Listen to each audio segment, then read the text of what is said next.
Monty Show, the truth in sports talk streaming.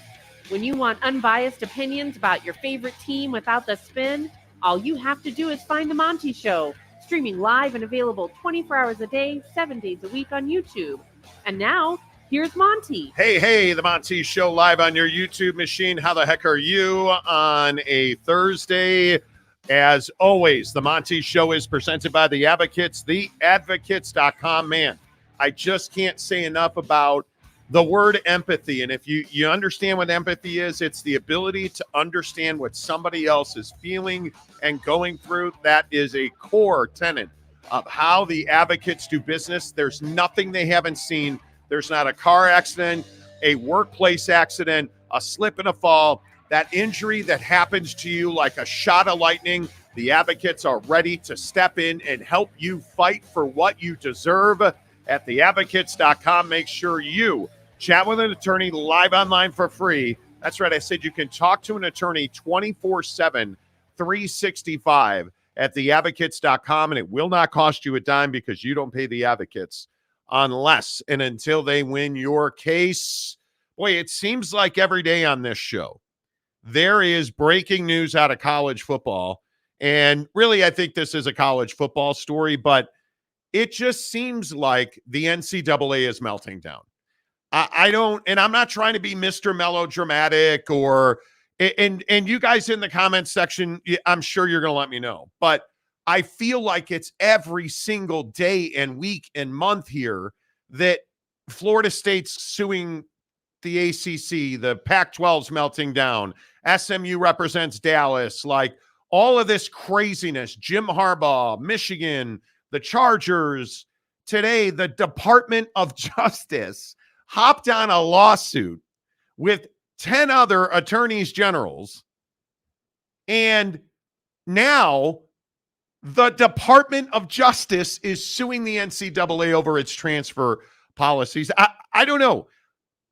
Does the Department of Justice have a place in changing transfer policy in college sports? It's hard to say. I mean, they're in here because they feel like the NCAA is limiting opportunity for athletes looking to transfer, right? So the DOJ is basically saying, hey, we want these kids to be able to, take advantage of capitalism in the sense that, hey, they should have every ability to go wherever they want, and everyone should have to compete for the best athletes in terms of schools trying to get those athletes. And so does the DOJ have a place in this? I don't know. It feels like kind of a reach. It feels like kind of an overstep, but at the same time, whether we like it or not, their place is clear cut in this story. So to me, we're sitting here talking about precisely what he just said, which is the NCAA is melting down. Because think about this.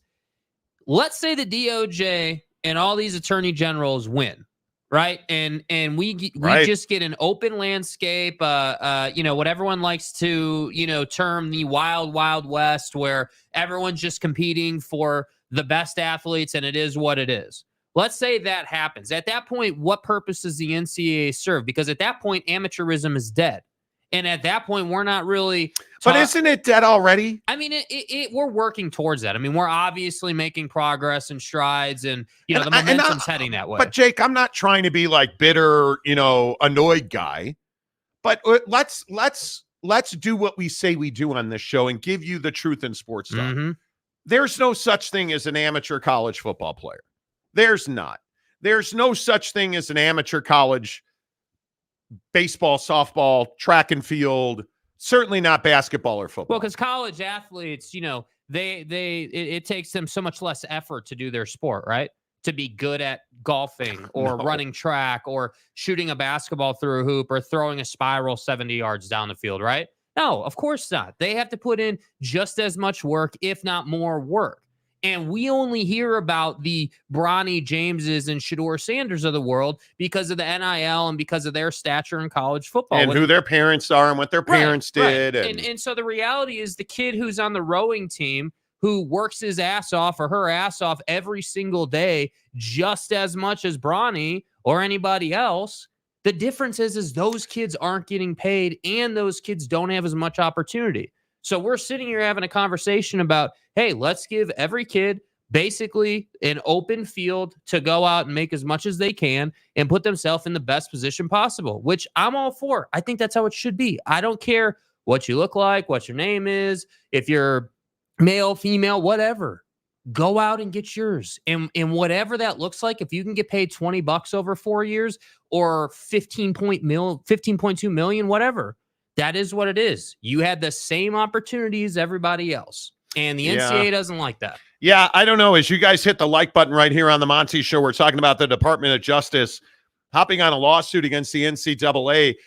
Does this end the transfer portal? Absolutely not. What I think this does is it turns the transfer portal into a communication device, even more than it is today. I don't think the process changes. It simply says that Jimmy doesn't want to play at Alabama anymore. He's going to go to Texas. And then the next year he doesn't want to go to Texas. Okay, he's going to go to Purdue. Nobody goes to Purdue. He's going to go to Florida, right? Like you can transfer as many times as you want without repercussion. That's what this says. And so many people on Twitter are like, oh, cool, bro. Are we going to see somebody play at Florida and Florida State in the same game? No. That part of the transfer policy is not being questioned. So you cannot play for two universities in the same season. I just think this is why the NCAA needs to go away. Mm-hmm. I honestly think it is irrelevant.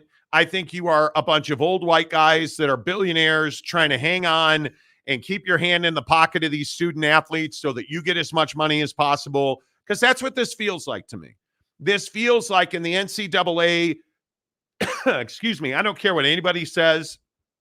The NCAA is a for-profit business. Absolutely. And I think the for-process concept is a big reason that we're here, because, again, it's the point we made to start this conversation 5 minutes ago. Hey, the quote-unquote amateur athlete that plays D1 or any level of college athletics, and they play it at a high level, whether that's D1, D3, whatever. Right. Like, they're having to put in just as much effort. It's not like the effort changes, right? It's the old saying in Major League Baseball. Hey, dude, you're going to have to ride the bus at single A, baseball level until you earn your way through. So you got to earn your stripes. But the difference at the college level is these kids, like the kid who's on the obscure sports team, like rowing, let's say, or the chess club or whatever. Like, you guys understand that these kids, a lot of the time, like most of the time, only have like 40% scholarship, or like, it's not like they've got a full ride and they're just trying to, make as much money as possible. They're literally trying to figure out, okay, how can I go as far as possible in my given sport? And while doing that, how can I get my 871-page textbook on France from like the 1700s paid for? Right. That's the problem here. So the NCAA is greedy, but I think on the flip side of that, you have, and whether we want to call it corporate America or business owners or whatever you want to say, brands see the opportunity. Hey, you're really good in this field. We want to attach the Lululemon name to this guy or this gal. That's America. That's the essence of making money in our country. Yeah, and I think if it was any of us and we wanted to quit our jobs and open a business, you can do that. Nobody's going to tell you not to do that. Success or failure doesn't matter. If I want to quit my job, like one of the things that I always hear about is, kids that, quit the season in October because they don't want to lose a year of eligibility. That should absolutely be up to their right. But the thing for me is, I don't believe that you should be able to do that. I think if you play a game in a season, you play the season. That's just my opinion. I think if you are in what's the best way to say this? Dallin Holker leaves BYU and goes to Colorado State. Right. Dallin Holker should be able to play out that entire season at BYU, and then the next year go play at Colorado State. The problem is he wants to play 4 games, and then he wants to go to Colorado State, so he has a full year. Those 4 games don't count. You get a full year of eligibility. Like, you either want to play football that year or you don't. Right. Right. I think it needs to be clear-cut on both sides, for the university and for the player. And, like we're having this sham of a hearing today up on the Hill. and Congress is going to act on NIL. They're not going to act on NIL. Stop. They're not. They're not, right? They're not. They're not acting on NIL. It's just not going to happen. Yeah, and I think one of the other problems is all the politicians don't quite understand NIL. They don't quite understand sort of the fabric of like why the portal and NIL are sort of connected. I mean, they understand, hey, this kid who's a top end prospect, right? Caleb Downs got in the portal because, Nick Saban left, but also because he can go and get NIL at this school or that school or whatever, right? Like, I think politicians understand that, but what I think politicians don't quite understand about this is that these kids are smarter than ever. And I don't hear anyone talking about the fact that, hey, dude, like, do you think it was easy for Shedeur Sanders to grow up being Prime's kid and playing quarterback? No. Like, do you think that it's worth Shedeur's time to put all that work in to make no money?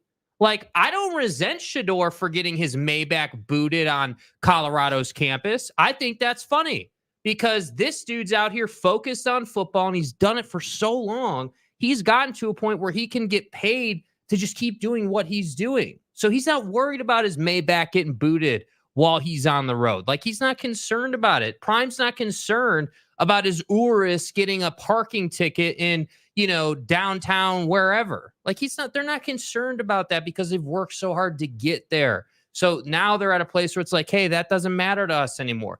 But my point is every kid should have the opportunity to put the work in to go get some NIL money. And that's really not the case right now. And I think our Congress and our politicians and our AGs and our governors and get out of sports, man. Like I am, and I'm not usually, well, sometimes, but most of the time I'm not usually get off my lawn guy. Mm-hmm. Get off my lawn, dude. Like, I don't want my governor. I don't want my Congress people, my senators. Stop. Like, I don't need this hearing today up on Capitol Hill was embarrassing. Like it. And if you didn't see it, you didn't miss anything. It's a circus. Dude. They are not going to reform NIL. Congress is not going to get involved in NIL. This very simply was grandiose, grandstanding, talking about women's rights and like one of the things that was brought up in a hearing about name, image, and likeness policy in college athletics was transgender bathroom usage. Not in colleges, just in general. Why are we asking, what are we doing? And that's the thing. Like, we don't care about the kid. And I go back to Kalen Clay transferring to Utah. Mm-hmm. And Kalen Clay was not academically able to compete at Utah. He wasn't. He barely got in. And people are like, oh, well, he got in, Monty. And the kid, did he graduate? Did he get his degree? Is he better because he went? Stop. He was here to go play in the NFL. And if that's what you're doing here, I'm good with that. But let's stop talking like we got to make sure that this can, hey, man, that's a 500-word paper and you only got 420. You're going to have to miss a day of practice. Come on. Stop talking to me. And stop talking to me about scholarships and they get the cost of an education, Monty. Who cares? Because they're not there for the education. They're not there for the education. Nobody, let's stop pretending like we give a damn about graduation rates. My fucking ass. You don't. You don't. Boosters don't. Collectives don't. Chancellors maybe. Coaches do because they get paid for that. Nobody else does. And I just think it's this whole charade. It's a vicious cycle. There's no question about it. And that's why I say, instead of ripping Prime or ripping like anybody else who's been kind of an innovator on this stuff, like, let's sit back and say, hey, wait a minute. Maybe these people are the ones we needed, not the ones we deserved, right? And I'm being serious with this. We don't deserve Prime's level of effort on this front. But hey, we're getting it, and now it's getting somewhere. Because if the DOJ and these AGs win this, I'm telling you, the NCAA is going to melt down, and we will see changes to college athletics. I hope so. Like we've never seen. In that conversation we had, it must have been probably 3 weeks ago, maybe or so, before the holiday, maybe a month ago, about this subdivision and like how the NCAA wants to change all this stuff. Yep. All of that's going to happen. That's going to without happen. the NCAA. That's going to happen. There is going to be an upper tier of the haves who are going to spend more money and pay players directly, and the NCAA is not going to have a word to say about it because it's the NCAA's idea, which means the NCAA is probably going to make money on it. And the schools probably aren't going to make as much money, but the kid's going to make more money, and the kid's not going to sue, and the NCAA is going to survive. And I think that's what it is. But this whole fucking thing's a charade. Like, we need to stop. We need to stop talking about how we care. We care about the world. My fucking ass. What do you mean? I want your son to become a nuclear physicist of absolute rectal missile launching. Like, that's my dream for your child. Bullshit. It's his dream, so it's my dream, right? You're the non-believers. Let's stop with that. I want your kid to score 20 touchdowns so you never have to work again. Yeah. How about we work together on that? Right? Like, it's not difficult. How much easier would that be? Because we're already talking about, hey, well, listen, Nick Saban retired. Caleb Downs, we're going to give you $50 million in Hot Pockets. All you have to do is burn your lips on a Hot Pocket every Friday night. Okay? All right, great. No, I'm not doing that. Right? Like, it, because that's what Caleb Downs is doing in the transfer portal, right? That's what all these dudes are doing. And it just is what it is. Okay, I'll stop railing. More of you, less of a yes, OG Gary, my guy. Kalen Clay dropped the ball out academically and physically. Do you guys remember that? Jake and I were at the sports bar, Legends Sports Bar. We did our pregame show and from the parking lot at Rice-Eccles Stadium, which is where Utah plays football. Kalen Clay comes in from JUCO. I mean, he's so fast, you blink and the kid is gone, right? Yeah. Oregon. Kalen Clay gets the ball. I can't remember if it was a kick or a pass, whatever it was. Running down the field. Cold as ice. Drops the ball to celebrate. Like I'm pimping it. Drops it at the 1 yard line. Runs into the end zone. Utah lost to Oregon. Oh, Oregon ran it all the way back. And that sports bar and that stadium were never the same. They were never the same. Never, ever the same. All right. The comment section on the Monty Show, as always, is presented by our good friends at BuckedUp Energy. Jake's got the Miami today. Yeah, we got the secret stash. We got Miami, baby. I will tell you, I love Miami. I already had a can today.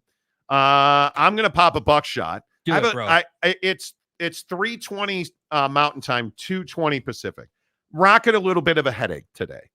Little bit of a headache, just one of those low grade, hey, I'm here just to piss you off kind of headaches. That's what buckshot's great at. And they don't write it on the label, and I'm not a doctor, so go consult your doctor about headache cures. But I'm telling you, my favorite headache cure is buckshot from BuckedUp. I'm for real. Absolutely, positively eviscerates headaches and Love for it. me. It works. And by the way, we're back on the watermelon grind with buckshot too, man. We got are. that secret stash back too. I've missed it. Watermelon, Blue Raz is amazing. It is. Watermelon's my flavor. And if you look at the BuckedUp label, notice vitamin B12, 10,000% of your daily value. I'm for real. And what B12 does is it opens up the blood vessels in your brain and gets you moving, and your blood gets moving. You've got magnesium, natural caffeine from green tea leaf extract, alpha size GPC. Like, you guys, this is all brain food, elite ingredients to make an elite product, and I want you to have them for free. 6 free buckshots right now in the description below. Go get it. BuckedUp.com. Use a promo code Monty to save 20%, or like I said, go get it in the description of this show on YouTube below. Click the link. They'll send 6 free buckshots right to your front door. BuckedUp.com, the official energy provider of the Monty program. Hey, Monty. Good to see everybody. I'll be honest with you guys, and I think if you've watched this show for any time, you know this. The NCAA is disgusting to me. I think Charlie Baker's a breath of fresh air, but there's a bunch of crusty old liver spots that need to get whacked. Yeah. And the NCAA is no longer relevant. No longer relevant, in my opinion. James, what's up, Oak State James? There needs to be limits on the transfer portal. Hi, this is James. Welcome back. Players don't need to be leaving a school before their bowl game. Okay, well, why not? If you're an NFL prospect and you're going to play in the Poughkeepsie State Clorox Alcohol Disinfecting Wipes Bowl presented by Tyson Chicken Breast. And by the way, your family's in a terrible position with the neighborhood they live in. They're not well off. Like, you're doing this not just for you. So I'm asking you, why would you risk your draft slot to go play in a meaningless bowl game? College football playoff? Okay, we're having a different conversation. Pool and Weed Eater Bowl? No, I'm not going to play in that bowl. You know, the draft stock that's probably going to pay you millions of dollars if you're a top 10 pick. I don't think you need to do that. In my opinion, I think it is a complete loss. No, that's why no top prospects play in bowl games unless it's a college football playoff. Mm-hmm. Plain and simple. And I have no problem with it. I am 100% for the kid prospering, because I think schools, the NCAA and the universities take full advantage of those kids. Yeah. And I am all here for the kid making as much money and doing exactly what we would do if you were in their position. I'm a 50-year-old dude. Who the frick am I to tell a kid, hey, man, I need you to play in the Bumper Boobies Bowl so that I can have one more moment of joy on a Saturday afternoon in, Ricardoville, Tennessee? Like, no. The answer is no. The Bahamas Bowl? Hell no. I'm not doing that. I disagree. College Football MZ says SMU represents Dallas. Okay. Capazzo. Dude, we're 23 minutes into the show. You couldn't have saved that for, next hour. Come on. What's up, Kaufman? Good to see you, Capazzo. Hope everything is good in the GZ. Conundrum says NCAA equals pimps. Exactly right. Capazzo says the DOJ has many other problems they should be dealing with. Instead of going after the NCAA, what a waste of taxpayer dollars. Now, I don't disagree with that, Lewis. I'm with you on that, right? But here's what I thought when I saw the DOJ got involved in this. I was like, okay, what is the DOJ really trying to do here? Think about this. So the DOJ, it didn't get involved in this because it was the NCAA. Let's be very clear about that. Right? This isn't about the NCAA at its core.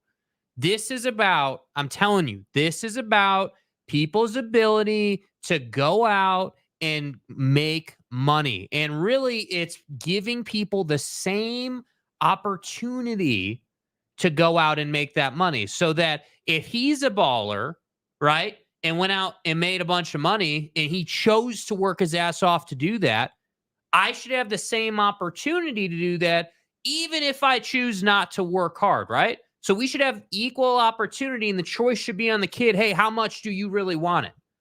Right? That's what this is about. I'm telling you, the Department of Justice is not going to sit here and have one of the biggest entities in our country running a little, whatever you want to call it, scheme, I guess, for lack of a better word, where these kids put everything they have on the line every single week and get nothing out of it. Yeah. That's not our country. That's not what any of this is about. So, Lewis, I agree with you, bro. The DOJ has much bigger fish to fry, and this is like a tiny-ass grain of sand on a beach. Yeah. But I'm telling you, they only got involved in this because now it's turning into sort of a juggernaut issue that they kind of need to put to bed. Yeah, I think, please get out of here.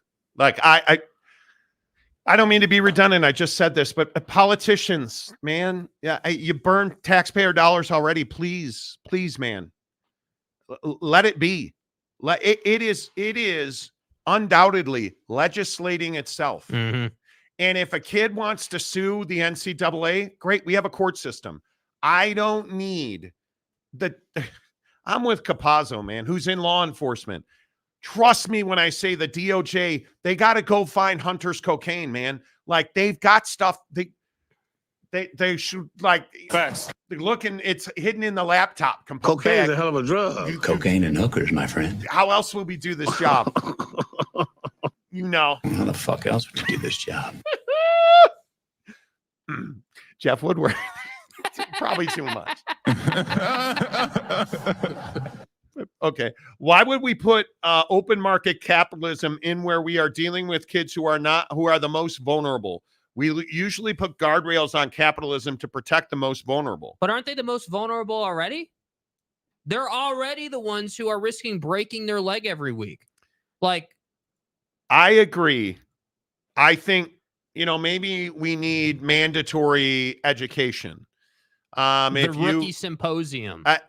Exactly. Maybe the school needs to provide, connections or counseling financially, or mandatory education around how to handle millions of dollars. 100% on board with that, bro. Yes. I don't think there's any doubt that there are right ways and wrong ways to do things. Yes.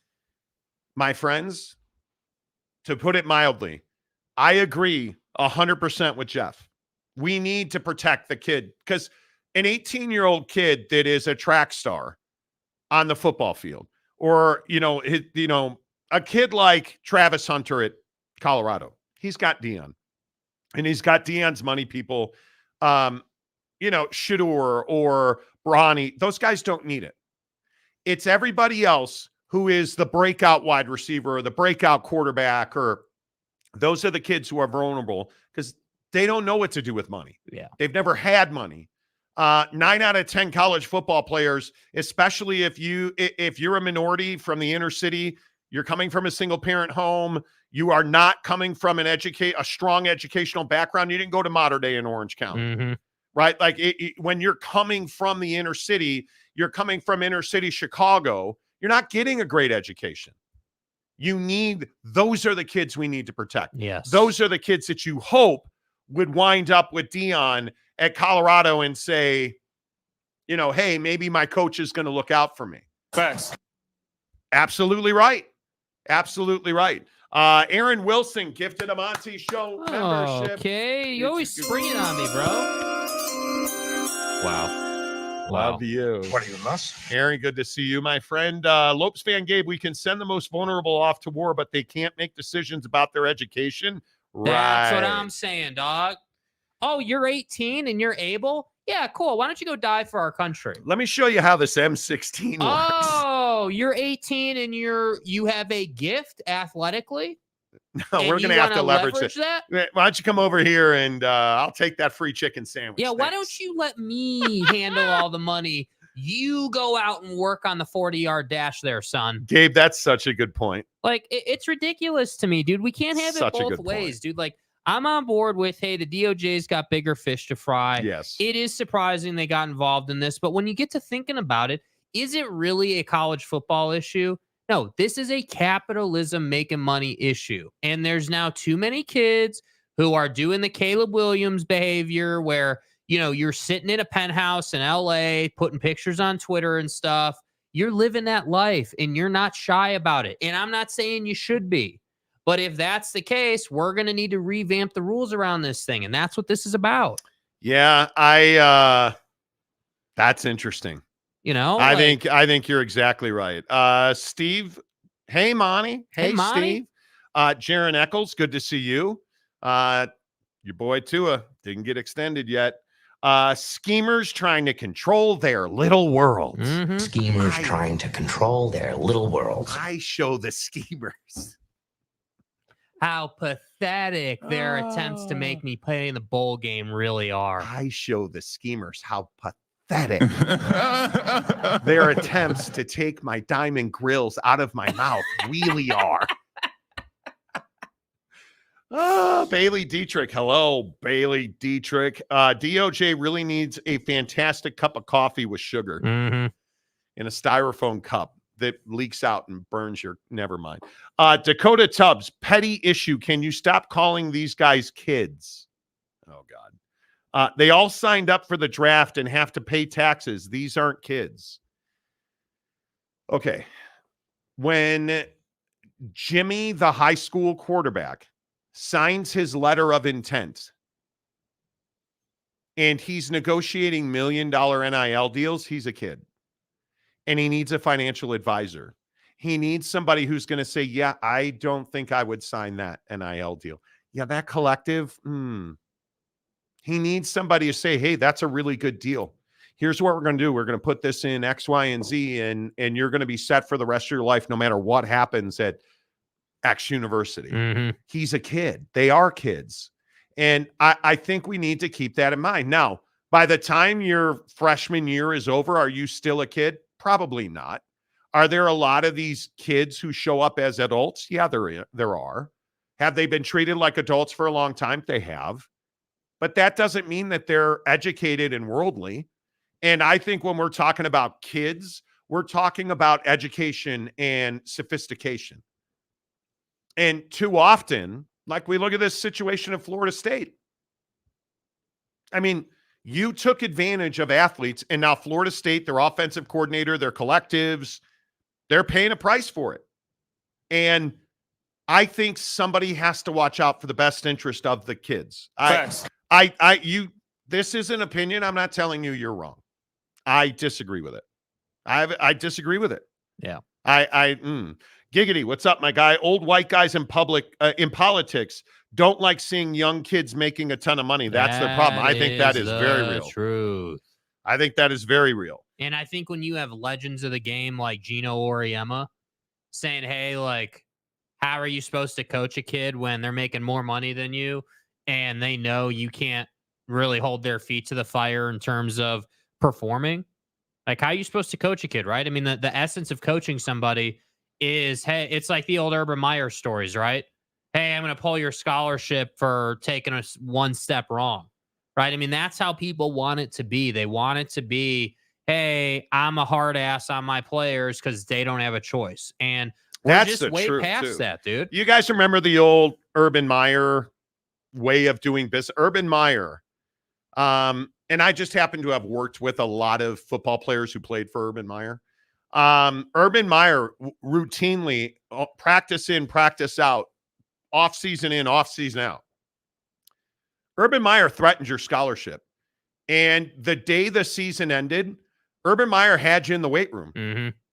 And Urban Meyer had you taking fitness tests. And if he didn't want you there, you knew with Urban Meyer, if, hey, you know what? It's the Thursday after the season ended. We're going to need you to take a postseason fitness test. That's when you knew they were going to rip your scholarship. They were going to tell, yeah, you know, maybe football here at Jimmy State University is not for you, sir. Yeah, you guys ought to get in the portal because they're coming and it's Louis. That's today's version of Urban Meyer. Yeah. Because Urban Meyer routinely used to tell people, well, we'll just pull your scholarship. You're not good enough to be here. Do you belong here? You're not good enough to play here. We're going to pull your scholarship. Like, I've heard that story repeated multiple times. Monty, he can't say that. That's an NCAA violation. Watch him. Yeah. Watch him. If you're a 19-year-old kid that is a linebacker, and yeah, you're probably not good enough to play at, X school. And Urban Meyer is yelling in your face, both hands on your face mask, screaming in your face. Are you going to the NCAA? No, neither am I. Because what's going to happen when you want to go transfer to another school and Urban Meyer's got to make that happen? Oh, he's the kid that went to the NCAA. No. Jeff Woodworth, I love when I get invited to high school or on military bases to talk about finances. I think it's hugely important. Yeah, well, and I think the other thing you got to keep in mind, and this is, different show, right? But we don't teach kids about finances. Like, that's not like when I was in school, you didn't learn about taxes or checkbooks. And the funny thing is, when I was in school, we had to learn how to balance a checkbook. Like, and I get it. Like, when I went to school, that was what? 20, 30 years past that time. Yeah. Right. Like, so obviously time had passed, philosophy had changed. But my point is for all the old heads in the comments section, like, hey, like we should be able to control them and they don't deserve this. They should go to class, put the pads on, take the pads off, go to bed and go to class. That's not how the world works anymore, dude. You are the same people who rode as much as you could. You rode the hell out of your kids to go out and make a living when they were 18. Oh, as soon as you're 18, you're moving out. Got to go make a living. Oh, so now they're making that living. They're doing it better than you did. Now you're pissed off about it. And I think one of the other things that is really important that we haven't talked about, Hopefully these athletes never have student loan debt, because we shackle so many kids with hundreds and thousands of dollars in student loan debt. Yeah, don't get me started on that. Oh, wow. Mad Cat. Wow. Holy cow. Dude. Mad Cat back in the comment section. Whoa. Let's go, Mad Cat. Good to see you, dude. He's an Arizona fan? I have no idea. Oh, okay. Mad Cat's been a long time. I just haven't seen him. A long time who I haven't seen in a long time, Mad Cat. Good to see you. Steve, the portal is the best thing that happened in college football. It needs tweaking. I don't even disagree with the policy needs tweaking. Yep. Yes, it does. No doubt about it. Capazzo, Carruthers, you're only a minor to 21 for a few things, and it should not be that way at all. If you can fight for our country at 18, then you are no longer a minor. I totally agree. Yeah. Totally agree. Mike Smith, Mountain Mama, how are you? You could take business math, but that was an elective, not a mandatory class. Oh my God. There were so many elective. Dude, I absolutely chased a girl when I took home ec. Yes, I did. Didn't get her. did not get her. No, I did not. OG Gary, salary cap up to $1 million and one transfer per career. No. Hell no. Nah, I don't. I just, okay, well then a coach can quit one job during his career. If your coach leaves, you should absolutely be able to transfer. Facts. No questions asked. And keep your eligibility, of course. And I think that's one of the best parts of the portal is that Nick Saban quit. Oh, but the portal's closed. Yeah, you guys are screwed. Not so fast. Nick Saban quit. Oh, you guys get 30 days to enter the portal. And they did. Kalen DeBoer quit. Oh, you guys get 30 days to enter the portal. And so what do we get? And they did. We get consolidation in college football. Hey, Nick Saban quit. So now all those kids that wanted to play for Saban are back in the portal. And all the kids that were there to play for DeBoer are back in the portal. All those kids that wanted to play at Arizona for Jedd Fisch are in the portal. And don't tell me that it wasn't a threat that Noah Fafita was going to get in the portal. Right? Don't tell me he didn't think about it, because he absolutely did. And he should have every right to think about it. He should have the ability to say, oh, my head coach went to Washington. Hey, mom and dad, what do you think of that? What do I think of that? What does my brother think of that? Like, that's a conversation that should be allowed. And it is. And everybody gets to make their choice. Yeah. I don't know, man. I just, if you're not going to limit the administrators, why are we limiting the athletes? Completely agree. Hey, if you quit, you're essentially saying if the coach gets fired or quits, he's got to sit out a year before he can take another job. Sorry. Carruthers. In the 90s, Hakuna Matata became the new philosophy. Never saw the movie, sorry. Oh, wait, that's right. It was around before the movie. It did. I just wish it was realistic. I wish it was as easy as saying, oh, these kids they're well paid. They're going to prosper. Who would take advantage of an 18-year-old high school senior? Lots everybody, of people. Everybody. Yeah, come on, dude. I agree. Giggity. OG Gary, what's the primary issue with guys transferring? I'm very curious about that, because I don't know what it is. Yeah, why don't the administrators want kids to transfer? That's right, because when the kids play well and get to the college football playoff, their athletic department does well. When the athletic department does well, ad dollars go up, they get paid. So, no, I don't want the kids transferring. That's the mentality, bro. Yeah. And it shouldn't be the kid's responsibility to make Jimmy in the admin office, his $150,000 salary. Totally agree. That's not their responsibility, man. Yeah, I mean, and if a kid wants to play Prize Picks, the official daily fantasy partner of the Monty program, why can't he play Prize Picks? Damn it. And I say he can. All he has to do is download the Prize Picks app, use the promo code Monty to take 100% deposit match. Yes. That's all it is, man. Up to $100. My mother, let's go. Let's go. Prize Picks finally lost last night. And not only did I lose, I got that ass beat. Yep. I absolutely got trucked You know what tomorrow is on Prize Picks? Yeah, Call of Duty Day. Call of Duty Day. Yeah, this idiot over here convinced me I should play sorry about that, Jake. 2 O's and lose. Yeah, a-hole over here convinced us to play a COD parlay tomorrow. Yeah, COD means Call of Duty. Thank for you. All of you casuals. Thank you. So I'm rolling with Shotzi and Hydra to win tomorrow. So yesterday I had Paulo Banchero of the Magic against Atlanta, 7 rebounds. I took more. He had 4. By the way, how did you only get 4 rebounds, lazy ass? Real quick on that. Did anyone notice that DeJounte Murray is one of the coldest dudes in the NBA? Did you see? He didn't even look Trae Young's way. No. He didn't even acknowledge Trae Young's existence on that game winner. Goes down, makes the bucket. Trae Young's all pissed off. Yeah, my man's ready not to play for Quinn Snyder anymore. Yeah. Donovan Mitchell and Damian Lillard. I needed 6 3-pointers. Hey, Dame. Hey, you know why it's not Dame time? Because I could punch you in the face. Jagoff. Okay. They had 5 combined. I needed 6. And then my guy, Anthony Davis. Woo!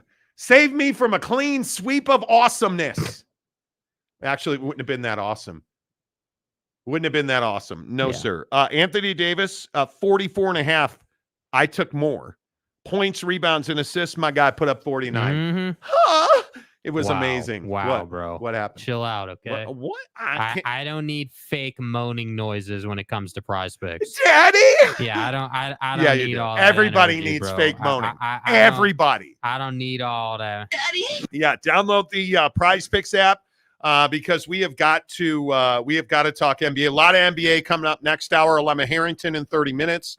Presented by our good friends at Tri-Day Trading. But download the Prize Picks app. Play with us, you guys. Use the promo code Monty. Really helps us show out.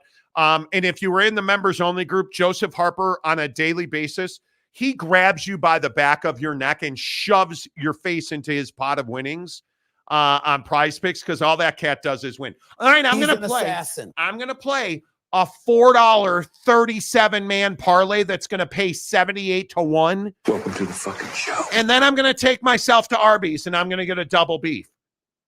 All the guy does is he plays these wild ass like $5 parlays that just win. Real. All it is, all they do is win. That's it. It's remarkable. And you would be exposed to that, which is a felony in some states. In the Monty only member group of how good Harper is at this game. He's elite. Bro, so he's a couple days ago, 4 days ago, he sends me 4 picks to pay $50 on a $10 flex play. So, if you get 2 right, you get a certain amount. If you get 4 right, you win $50. Mm-hmm.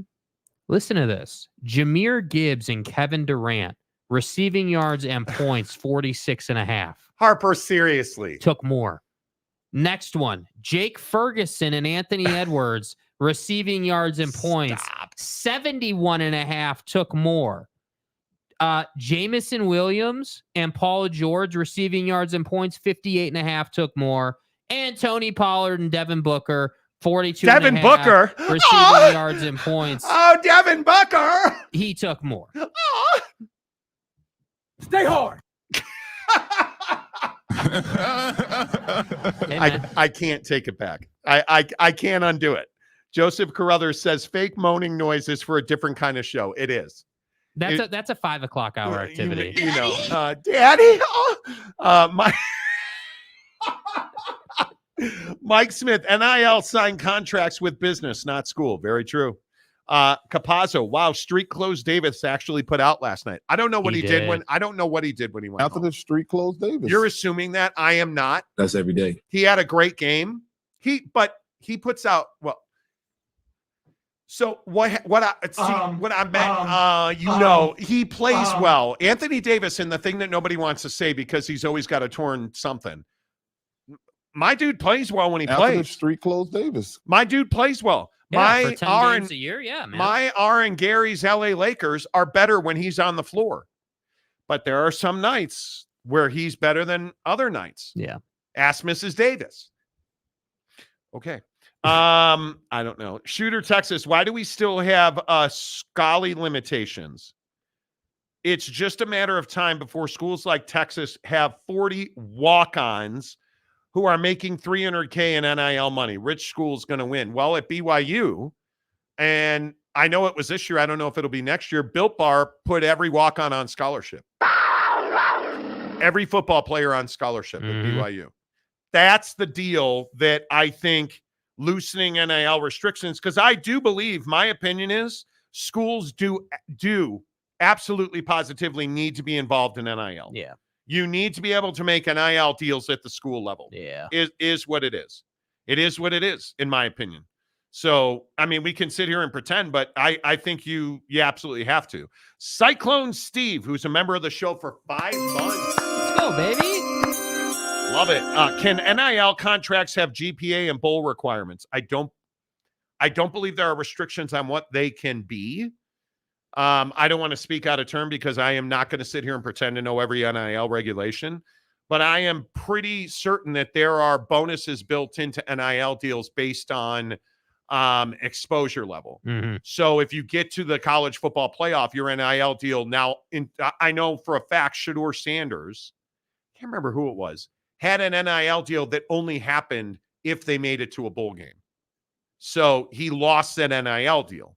But you have that that's pervasive all over, which is one of the things that's so interesting about like Caleb Downs at Alabama. Where is he going to end up? I would be surprised if he left the SEC because he made a ton of money in NIL this year. All SEC, only freshman ever to lead Alabama in tackles. Like the kid made a ton of money this year. Going to, with all due respect, you're not going to make as much money you would as you would at Georgia. You wouldn't be all SRT. Right. First team all SRT. But it is. There's so much in this, you guys. Like I for my money, I think anytime we go about, and this is why I go back to the Lopes fan Gabe comment about, well, we'll put a kid with a gun on a front line or have him drop bombs off an aircraft carrier, but we can't have him making money at college athletics. No, sir. That's right, T. Here's an M16. Good luck. Oh, you want to make money at NIL? No, David Robinson. We can't do that. Like, think about it. It's rather ridiculous. It is. It's rather ridiculous. Capazzo says, I miss James Knight. Hey, man. Aaron Wilson, my cutting satire of him scared him off. No comment. No comment. Doc Rob, how are you, Doc Rob? My NIL deal would require maximum exposure. Well, that's a felony in some states. I just want you to know that. Doc Rob, presented by Victoria's Secret Banana Hammocks. Okay, let's move on. That felt awkward. Jeff, I am Batman. Okay. I mean, listen, if that's how you identify. Because it's all part of the plan. Do they have a bathroom for that? Anyway. You see, I'm a guy of simple taste. We're having a congressional hearing about NIL. Yeah. What is your position on transgender bathrooms? What kind of question is that? What are we doing? That was speaking of no escape from reality. For real, bro. That was I just don't. What are we doing? What are we doing? What are we doing? OG Gary, send Laurie to my Lakers. Yeah, I think it's going to be awfully difficult. Next hour. Awfully difficult to get him out of here. I had a conversation with an NBA guy today about where the Jazz are, and I think it's going to be almost impossible to get him out of here. So we'll talk about that coming up in 25 minutes. Lemma Harrington joins us. Steve Stepanek says, do the kids at SMU make the most on NIL because how much money they say they have? Well, listen, here in Dallas, which this isn't Tarrant County. I just want people to understand. Does somebody tell two holes? It's Dallas County, Dallas, Texas. I apologize to that. So anyway, here in Dallas, now that the college football playoff won't give us any money, and we agreed not to take money ever from the ACC. I want more. We're going to go ahead and be funding FSU's legal fund to break up the grant of rights. So all of your NIL deals need to go to FSU, okay? Can you do something for me? So how screwed is SMU? Like, this is so SMU. You guys know this is going on, right? you damn well better have a prolific NIL deal going. So SMU agrees to join Stanford, and Calford in the ACC. To accomplish that, because we all know that SMU is that one girl that's like, yeah, I'm going to put this mini skirt and heels on. And you're like, you probably shouldn't. But she does anyway. And SMU's like, hey, come on, man, let's do this thing together. And the ACC's like, yeah, but we don't want to pay you. Okay, that's fine. I work for free. Kitty cat juices is not all over the place. Okay, cool. So now the college football playoff has said, yeah, we don't recognize SMU as a P5 caliber program. You have to check it before you wreck it. We're not going to pay you for them. That downstairs kitty cat is not yours to have, okay? Dallas County, boy. Like, Boom. Out of here. if you're an SMU administrator, are you just like, uh-oh? Yeah, you're like, all right, cool. Hey, booster gang, where you at? Dude, that's unbelievable. Shooter, Texas, I wonder if we will see NFL caliber players who stay 4 years in the same school. Ooh. I think NIL has changed the way we recruit the transfer portal. And yeah, I do think you're getting guys playing 4 years because of NIL. But you know what I think you'll also see? I think you'll also see a lot more people that are going to pull out of the portal. Yeah. Which is different. Never mind. And my point is they're going to take their names out of the portal because they just wanted the opportunity to go shop. That's where I think you're going to find kids that are going to get thrown into a meat grinder because coaches can be like, oh, you couldn't get a better deal out there? Yeah, we don't have a place for you anymore. All right, Jimmy. Enjoy punting for Poughkeepsie State. All right. Right? Like you're going to see that. Now, is Caleb Downs not going to be able to go back to Alabama? He could go back right now. How many Caleb Downs actually exist? Not many. Not many. Not many at all. Drew Doesher says, oh, we will. I'd name a few, but MFers will just want to argue. What are you talking about? Yeah, what are we talking about? Monty owes a ribeye. I miss Mrs. Monty. Don't we all? She has a big time job. I don't. Double S. Did you know Notre Dame? And it is my R&B. Guys. Notre Dame, our mother. Guys. Notre Dame, our mother. Is a member of the Big Ten in ice hockey. And I know. Venice Parade. I don't care. Who cares, dog? IDGAF. Like, who cares what conference they're in, bro? Did you guys know? Like, damn. Did you guys know that Notre Dame's chess club is actually in the SWAC? Like, why does that matter? Dude, you should have seen the prayer circle before the chess tournament. It was unbelievable. It's unbelievable. And I know you're fired up. Wow, because that means Notre Dame's joining the Big Ten. No, it doesn't. No, it doesn't. No? We've talked about this on the show. The only reason Notre Dame would join a conference is if God said so. And God hates Jim Harbaugh. So Notre Dame will never. I don't know. Hello, we are not available now. The only reason Notre Dame would join a conference. Did you cut them off from the college football playoff? Oh, wait, no, you didn't. Can they not get their own TV deal? Oh, wait, no, they can. Oh, they can't recruit? Oh, yeah, they can. Why would they join a conference in football? Why would we do that? Especially when the college football playoff just expanded. You're right, we wouldn't. We would never do that. We would never do that. It's not going to happen.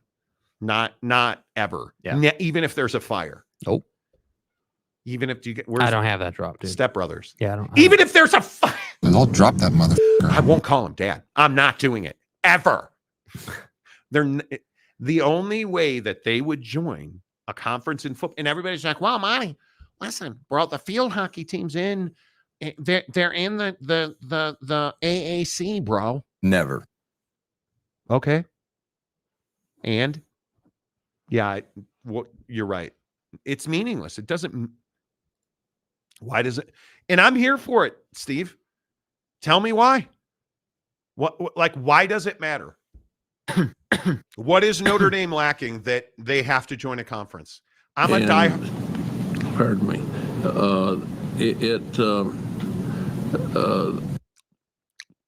I'm here for it. Diehard Notre Dame fan. Notre Dame, our mother. Like Jesus Notre Dame, our mother. Jesus is a Notre Dame fan. I'm a recovering Catholic. I was even an altar boy. Go back, check. You know what that's like these days? I'm not Stephen A. Smith. I don't lie about my track record. I'm here for it, dude. Let's wind the clocks back a year. Or 50. And go check it out. I'm telling you now, there's not a good reason for us to join a conference. Ever. Okay. Sean Rollins gifted 5 Monty Show memberships. Let's go. Sean, my guy. Let's go. Nice job.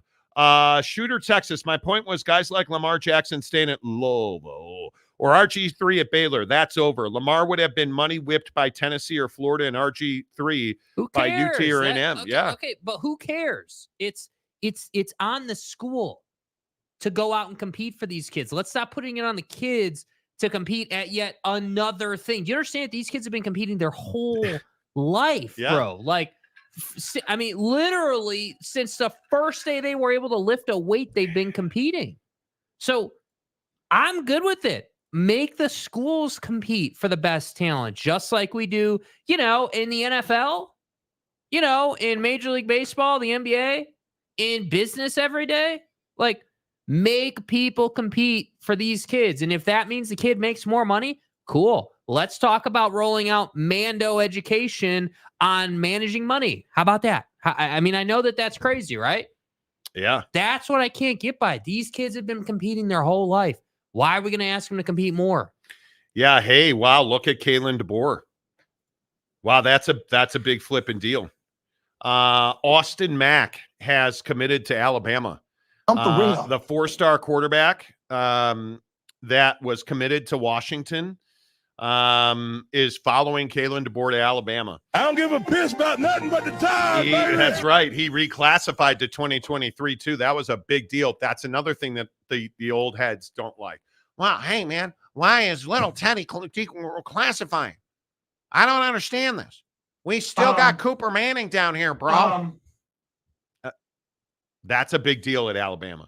I think, and I'm probably wrong about this, but I don't know what you guys think about this on the Monty Show, as always, presented by our good friends at The Advocates, theadvocates.com. I think kids that are talented players, if you're a 4-star recruit at quarterback, you can pretty much write your ticket. And you want to play at a blue blood. Mm-hmm. And if Kalen DeBoer calls you and says, hey, bud, I'm going to Alabama and you want to go with? Yes. You're going to book the airfare or am I? Right? And that kid is following Alabama Willie on TikTok and Instagram because Alabama's a place you want to win.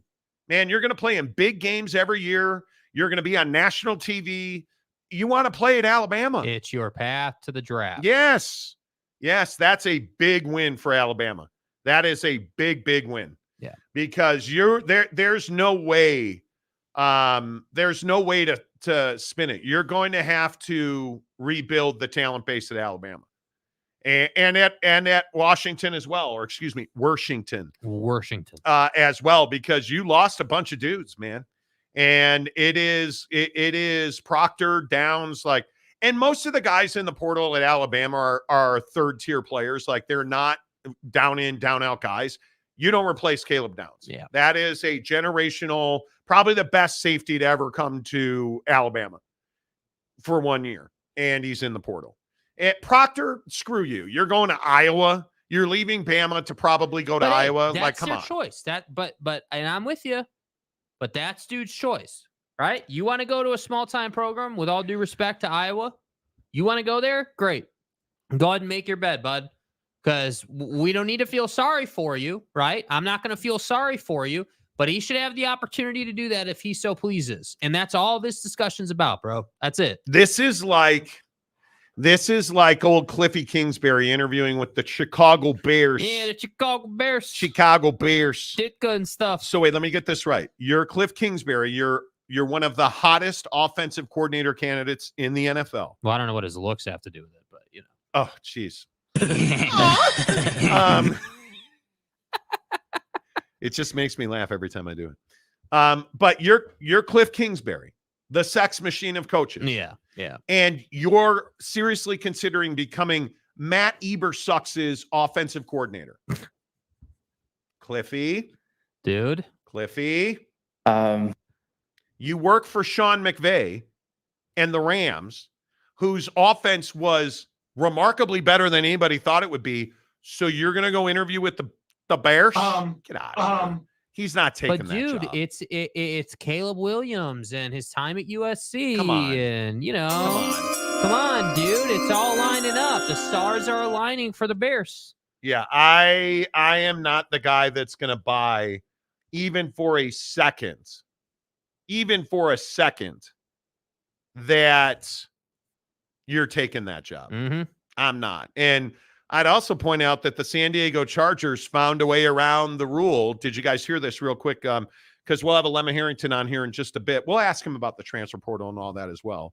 But in the NFL, you're in a dark period right now. You cannot interview for coaching or executive positions any team's employee until the 22nd.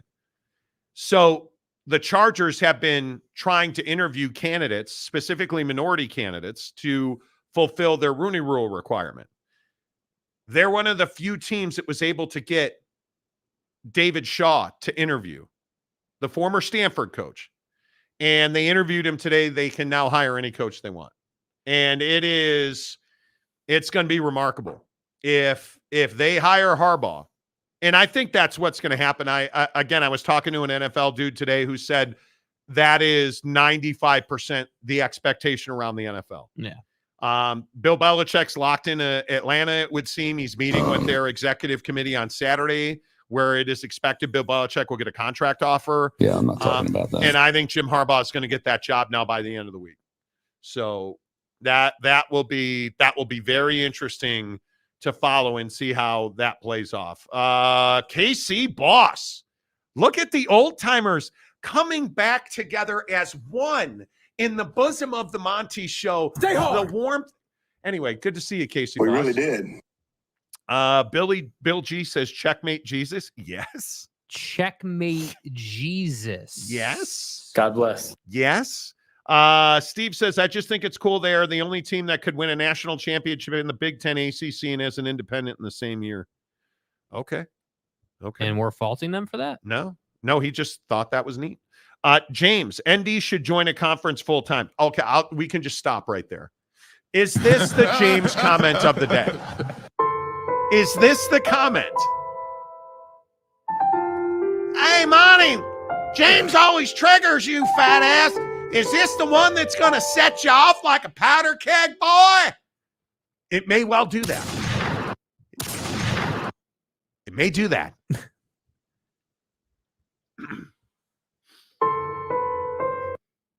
Wait. I'm just going to stand up.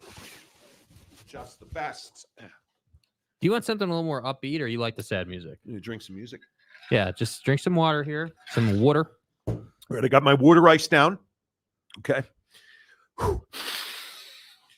Cleansing breaths. I really feel like I need to do a downward dog, but I'll skip that part. Okay. Let's read the James comment of the day. Anita, Dick, and me. Bro, why are you hating on this guy, bro? Come on. Because this is going to be that comment. I swear I have not read it. But a comment that starts with Notre Dame should join a conference full-time. So If you felt these balls, this is not going to end well. It's not. James.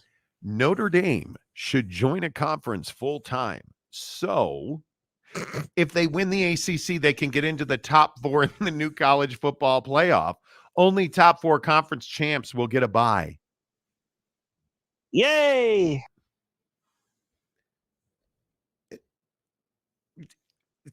But Here I am. do you understand? No, James, I'm not doing it. It's Notre Dame. It's our mother. Notre Dame, our mother. Right? their path is paved to the college football playoff. You ought to know. You bought it. If they're the 12th team, you might as well slot them in at 8, because I shouldn't. Joseph Carruthers, like a lapper. Bro, what you talking about, man? Mountain Mama's up there talking about how Touchdown Jesus is a leper, and I'm over here just trying to help. No. Mike Smith, Monty wakes up in the middle of the night with cold sweats yelling, "Damn it, James!"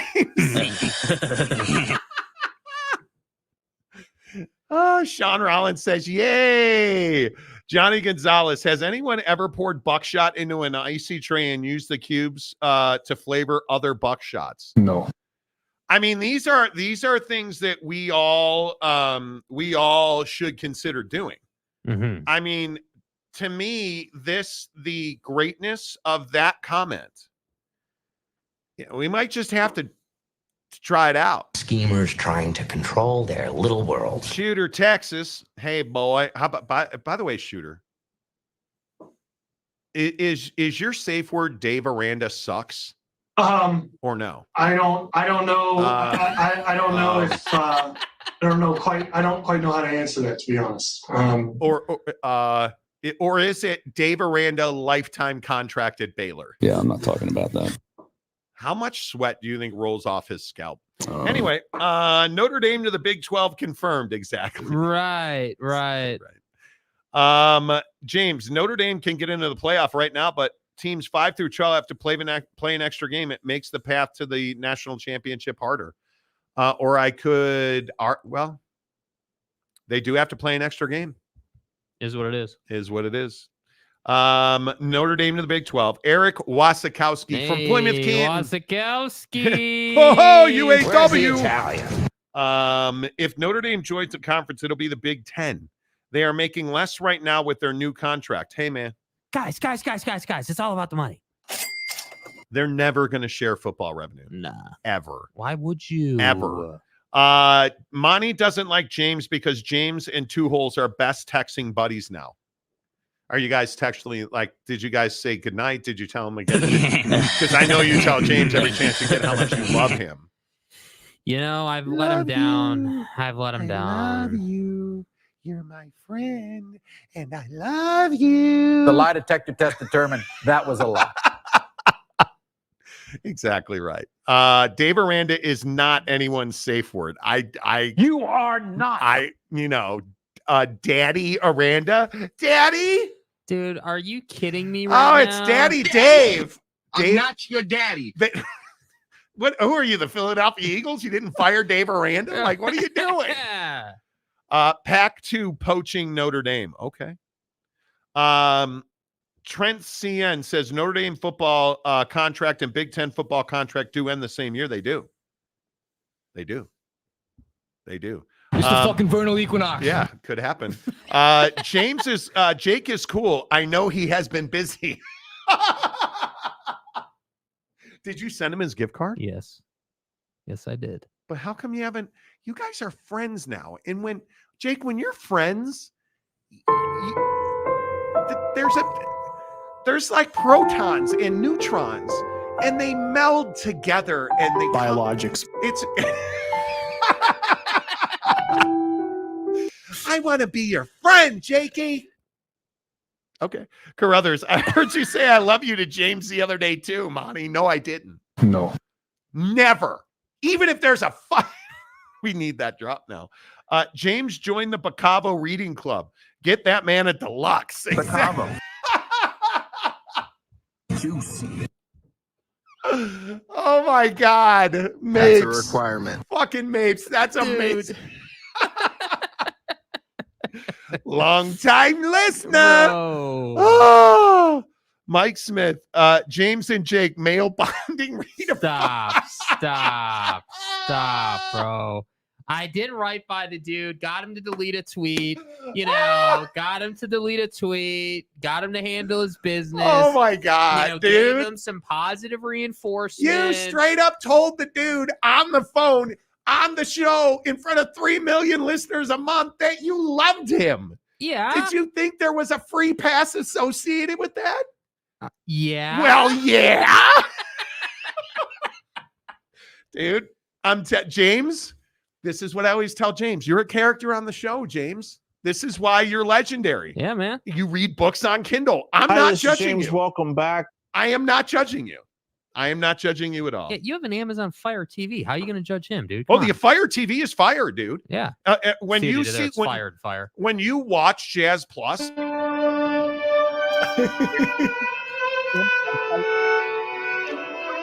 is high def. There he is. Well, hello, Alema.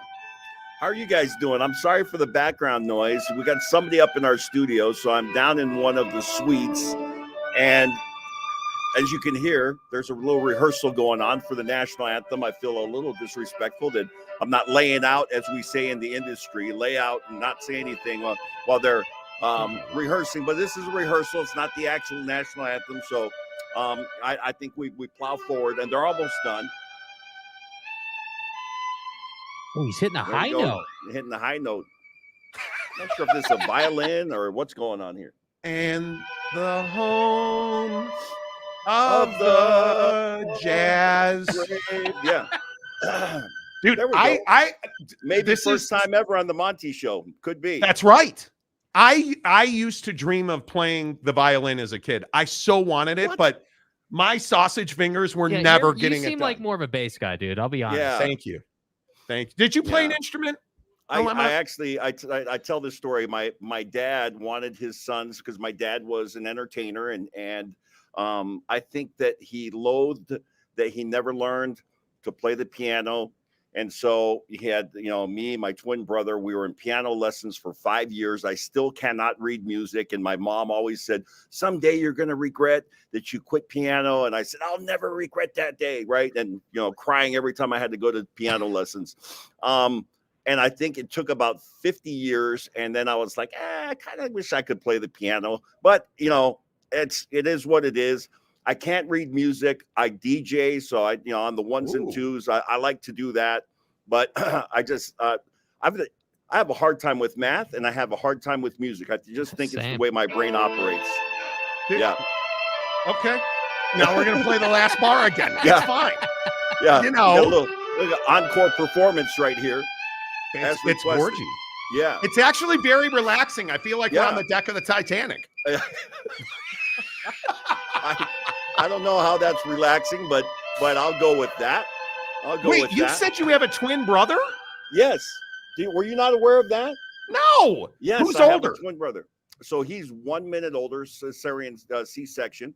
And so, yeah, I call him my partner from the womb. And we were fortunate. That's why when I watch sports and I see brothers get to play together on the same team, whether the Nakuas did it at BYU or whatever the case may be, I always just, because I cherish that. My brother was a great athlete. We both had scholarships to BYU, and then we ended up. He played on the defensive side. I played on the offensive side. But when we were in high school, I don't know if this is offensive for me to say this, but he was my fullback. So we ran an I formation. He was the fullback. He also played quarterback at different times. But he was that guy, just that selfless player that would play every position. I was kind of the glory hound that was, the I formation tailback that was, looking for yards and touchdowns. Yeah. Wow. That is such a cool story. That's awesome. Speaking of Puka Nacua. Yeah. Dude, that was fun to watch. That is, I think BYU, and I think they do a great job on social media. I think that is so good for BYU recruiting. Absolutely. Right? And with Tay going there, his brother and trying to just, keep that.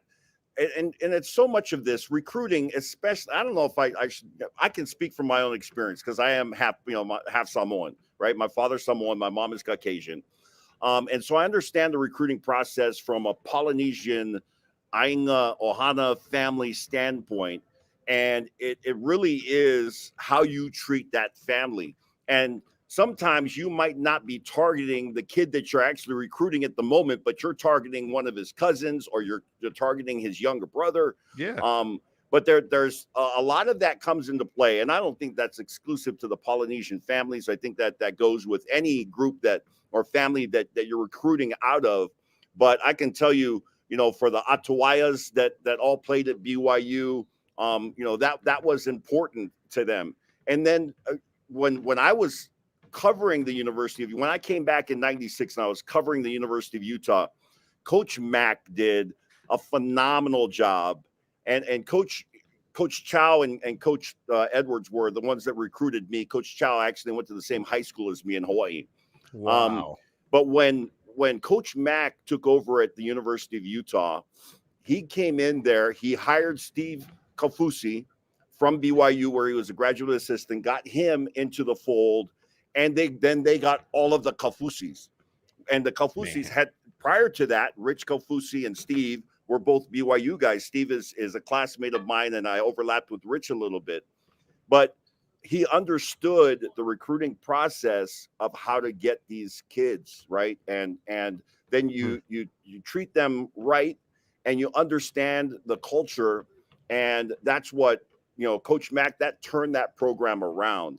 And all of a sudden, all of the Polynesian recruits that we were getting out of Hawaii at BYU, now it's like they had an option. When I went to BYU, I think it was at least three, maybe 4 years in a row that BYU was recruiting or signing the player of the year out of Hawaii, from Kurt Govea to Lakehemuli to Thor Salanoa, all of these kids, right? And all these names.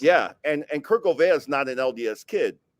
And he was player of the year offense and defense in football as a quarterback and a safety, and also player of the year in basketball. I mean, those are the kinds of guys that BYU was attracting at that time. And then when Coach Mack took over at the University of Utah, man, it just shifted everything. And now all of a sudden, you couldn't just walk into BYU or you walk into Hawaii as a BYU, coach and just, have your pick of who you were going to sign.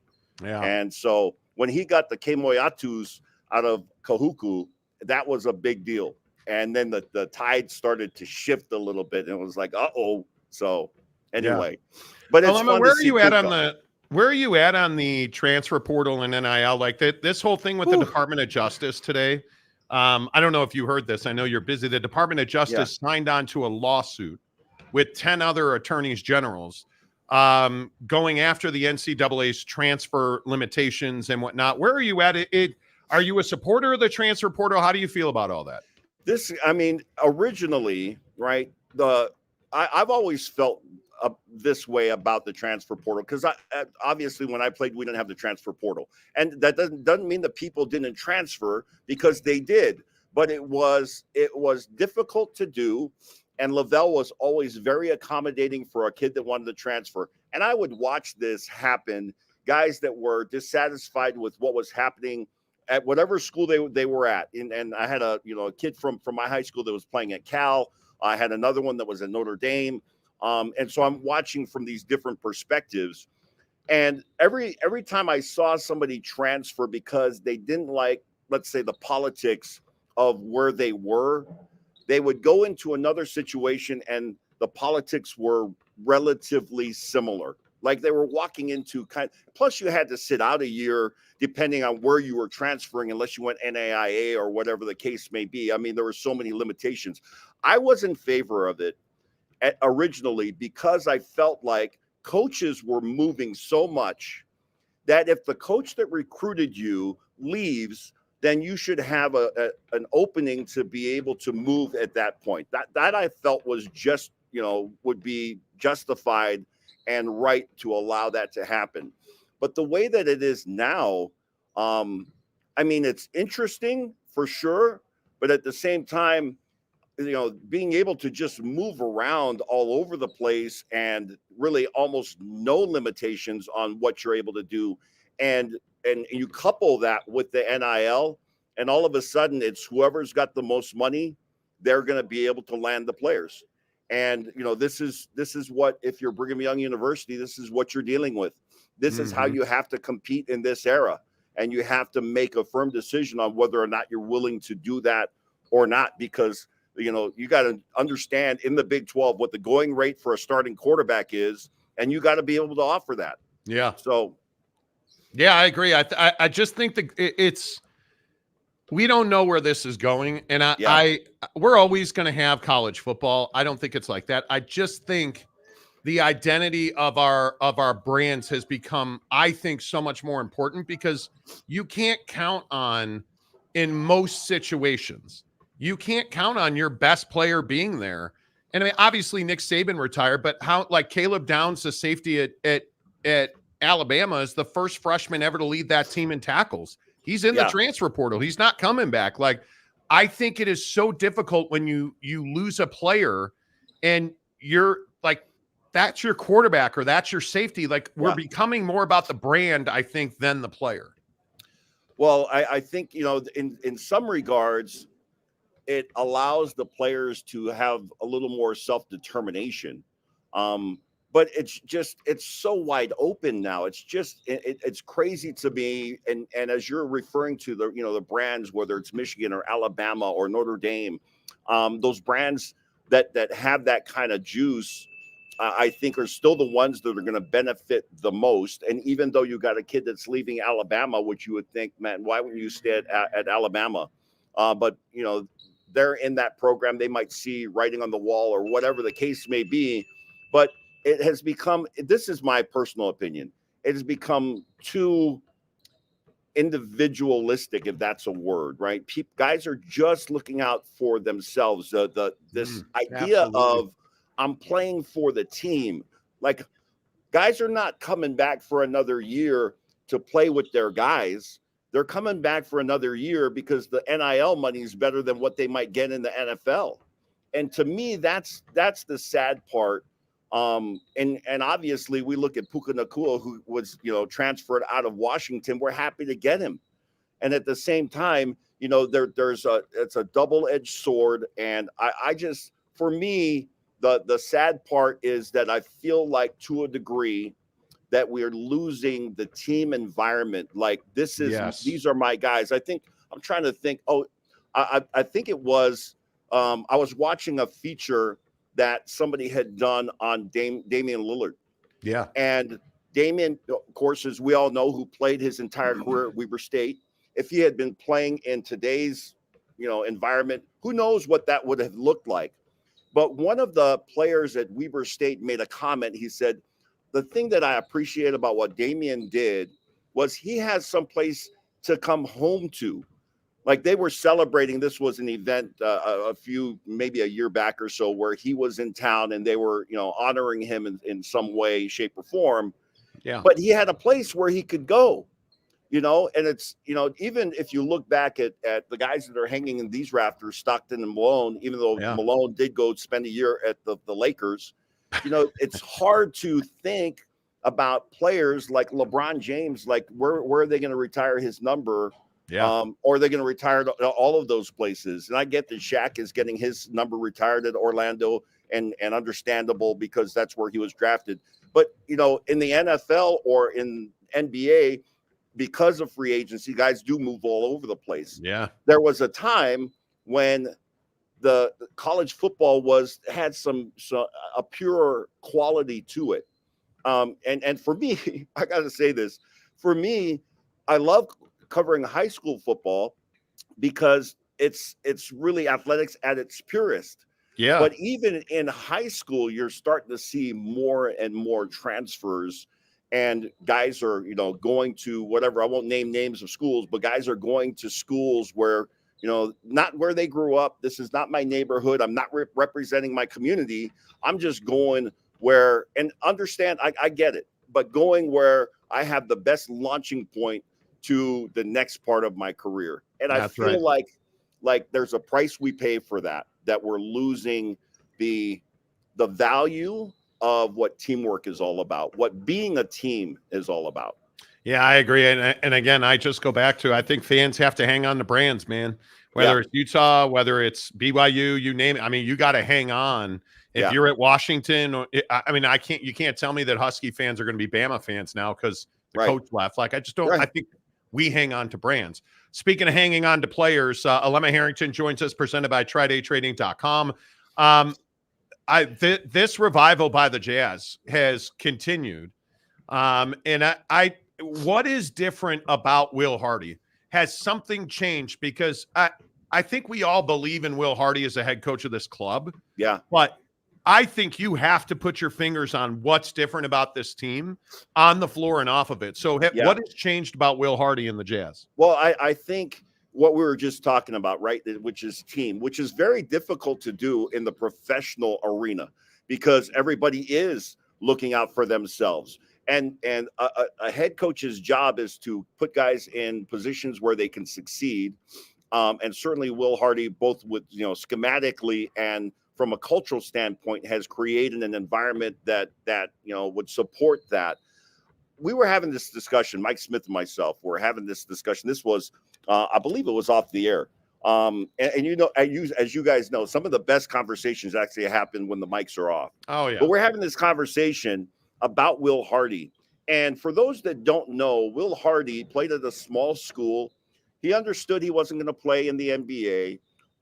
He was just about to sign on or go work for, I believe, a senator in Washington and write speeches and do some work there.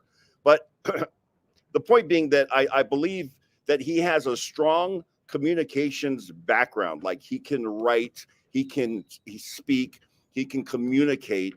And as Mike and I were talking, it's like, I think that his ability, because of that background, and to push that story forward, obviously, right before the week before he was supposed to go to Washington, he gets a call from a guy that was an alumni of the school that he went to, that he had done some service for. Like somebody asked him, "Oh, can you help us move or something?" So he kind of helped this family move.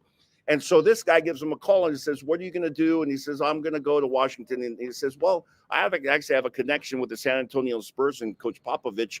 I can get you connected." So he ends up calling over there, and they end up hiring him. And they hire him as just a line assistant where he's doing film and those things. But it just goes to show that his ability to be able to communicate, in my opinion, has been powerful because this is a guy that is in his mid-30s, right, coaching these guys, and that's difficult to do sometimes because they're almost your peers. So his ability to be able to communicate a message, both with, I think, some compassion and with some authority, has been the difference in how this team has turned it around. Because we can go back about 2 months, a month and a half maybe, when the team was playing bad. Like it was just bad basketball. It was no pass, like just dribble down, no pass possessions, and one and done, and they're going back on defense after a missed shot. And Coach Hardy just got fed up with it, and he said, "Okay, this is not the brand of basketball that we play here. We're going to play hard and pass, and you can either do that or you can sit." And obviously the coaches, the one real thing that they have as far as leverage is playing time, and guys bought in. And because they have bought in, and it didn't happen overnight, but as it happened over a course of maybe a couple of weeks, all of a sudden this is a completely different franchise.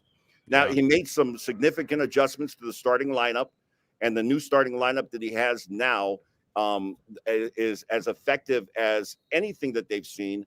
And you add to that the bench is playing great. Like right now, the Jazz are the hottest team in the NBA.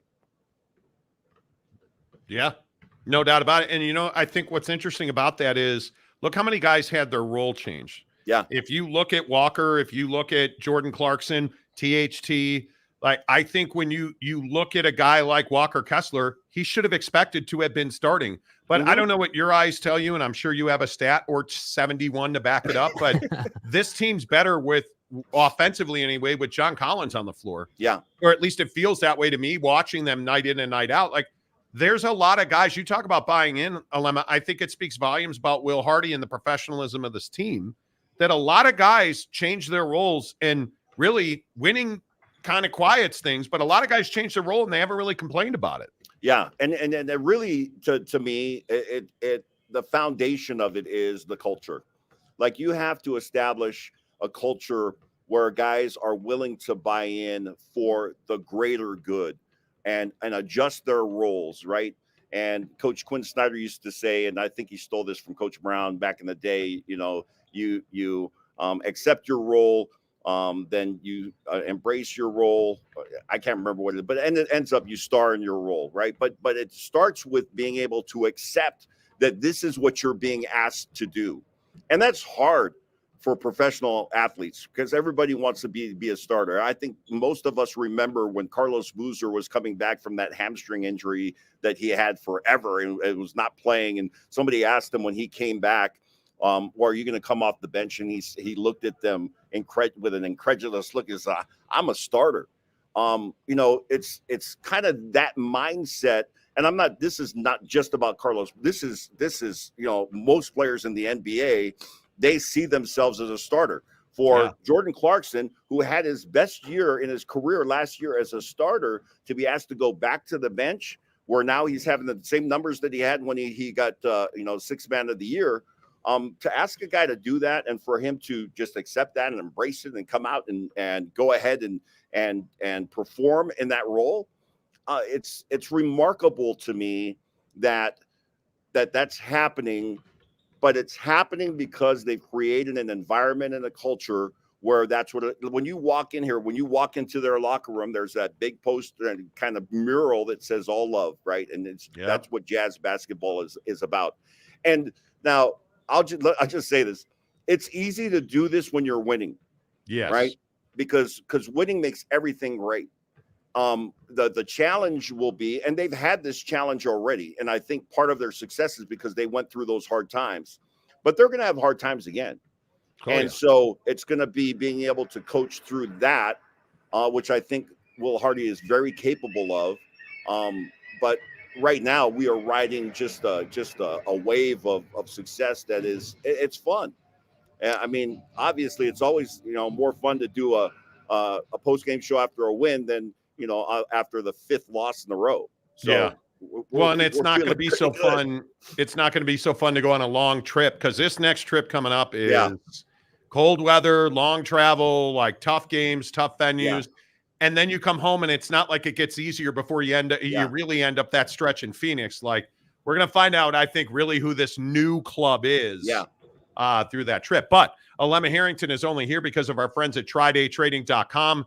Alema, again, I talk about it every day on the show, but I really believe the confidence in the skill set that you develop and learn as you go through the TryDayTrading.com program, I think it is invaluable, and I think it is one of the single biggest reasons to get rolling with Tri-Day Trading. Yeah, I would agree 100%. And for your viewers that are watching here locally in the state of Utah, one of the great things about this is your ability to have access to your coach, whether it be via a webinar or via in person, you can do that. But those resources that are provided along with the proprietary software, which is fantastic. I mean, the proprietary software, it does it for you, but you still have to understand and go through kind of that learning curve.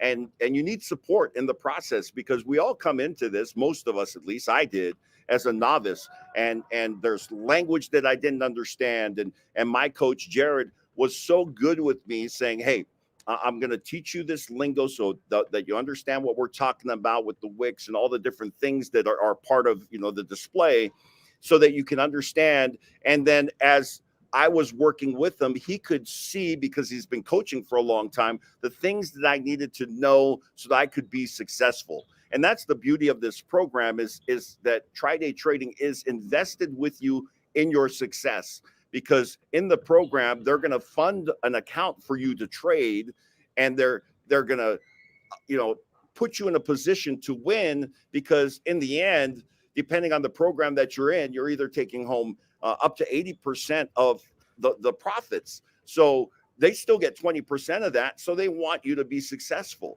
Yeah. So they're going to coach you and put you in a position to succeed.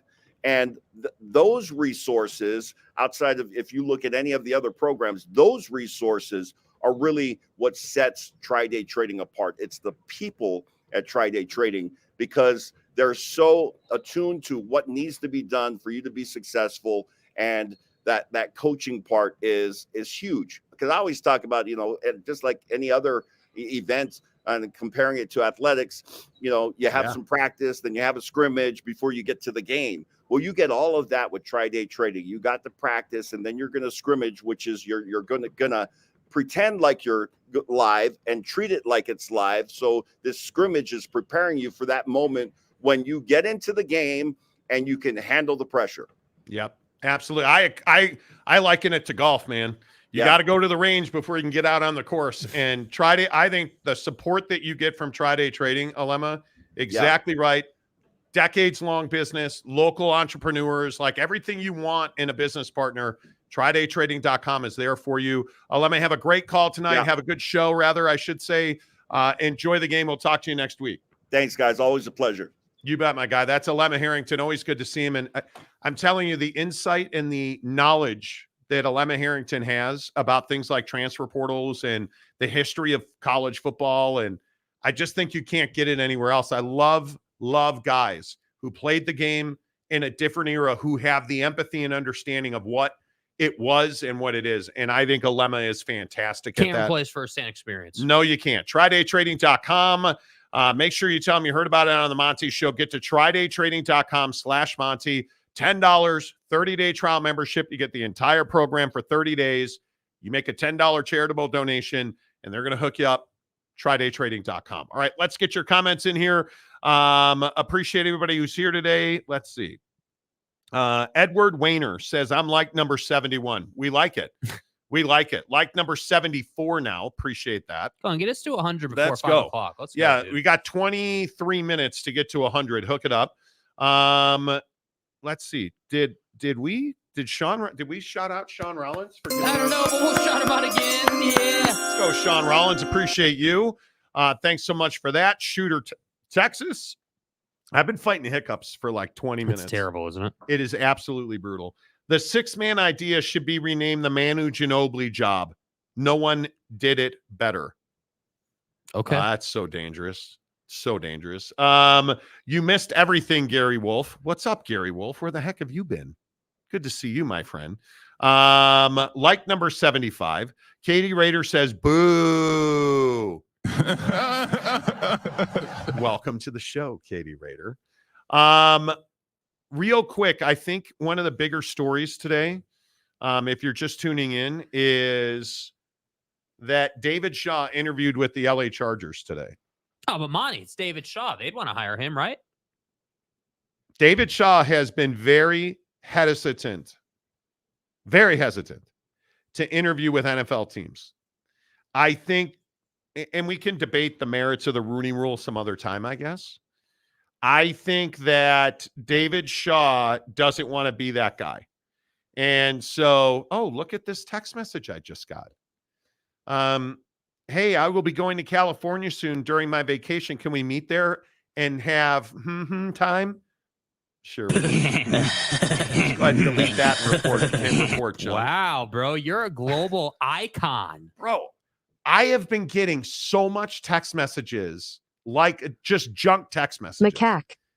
Good Lord. Anyway, David Shaw wraps up the Rooney Rule requirement for multiple candidates to be minorities.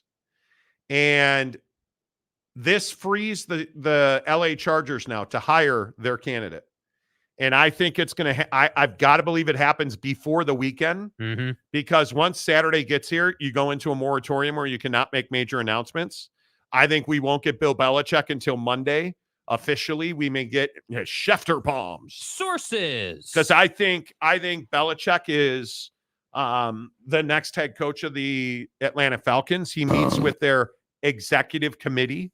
He has already met with Arthur Blank, the owner of the Falcons. They have a core group of guys that 4 of them on their executive committee in Atlanta. They're going to talk to Belichick on Saturday. It's a win-win proposition to hire Bill Belichick. But and I if you're think the Falcons, you need that guy. I think we get our Jim Harbaugh news. I think we get that offer and more news on that tomorrow. I think there's a real good chance, because can you guys believe it's already Thursday? It's wild, dude. I was making my breakfast this morning. I'm like, wait, it's Thursday? Thursday. How's it Thursday already, bro? It's unbelievable.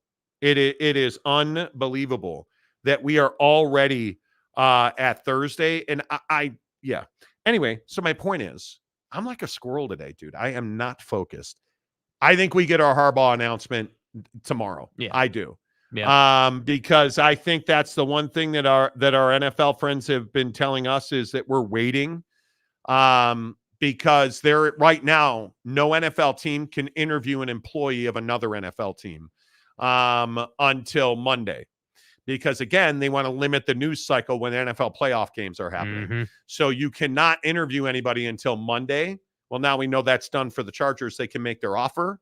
And I think you will see, I would guess the Chargers already have that deal in place because Jim Harbaugh is not coming out to L.A. to interview with you unless you had a financial setup in place with Don Yee, his agent. So we know he came out to LA, interviewed. I would guess this process would go pretty quickly now. Yeah, I mean, for Jim, it really should be a one and done interview. I mean, that's what he asked for. That's what it should be. And yeah, I think for the Chargers, it makes the most sense. And I also think that, this timeline for the Chargers, like, you need to get this done and moving. Like, you're in the off season already. You're not playing football games anymore. Let's get this done and move along. Yeah, I think this is a real indictment on the Rooney Rule. Does it get a guy like David Shaw an NFL interview? Yeah, but I don't think he wants the interview unless he's a legitimate candidate. Exactly. And I don't think you can't tell me that who's another head coaching candidate? Eric Bieniemy or Mike Vrabel. Tell me that Mike Vrabel is not a more serious candidate than David Shaw. And I mean, with all due respect to David Shaw, legit, all due respect. Phenomenal job at Stanford, really good coach, but he's not a better NFL candidate than Mike Vrabel. No, he's not. And it's hard to argue that he is, right? So for me, I think it is very interesting. I'm not going to say that it's a failure. I'm not. Man, we're watching the American Express golf tournament at La Quinta. Bro.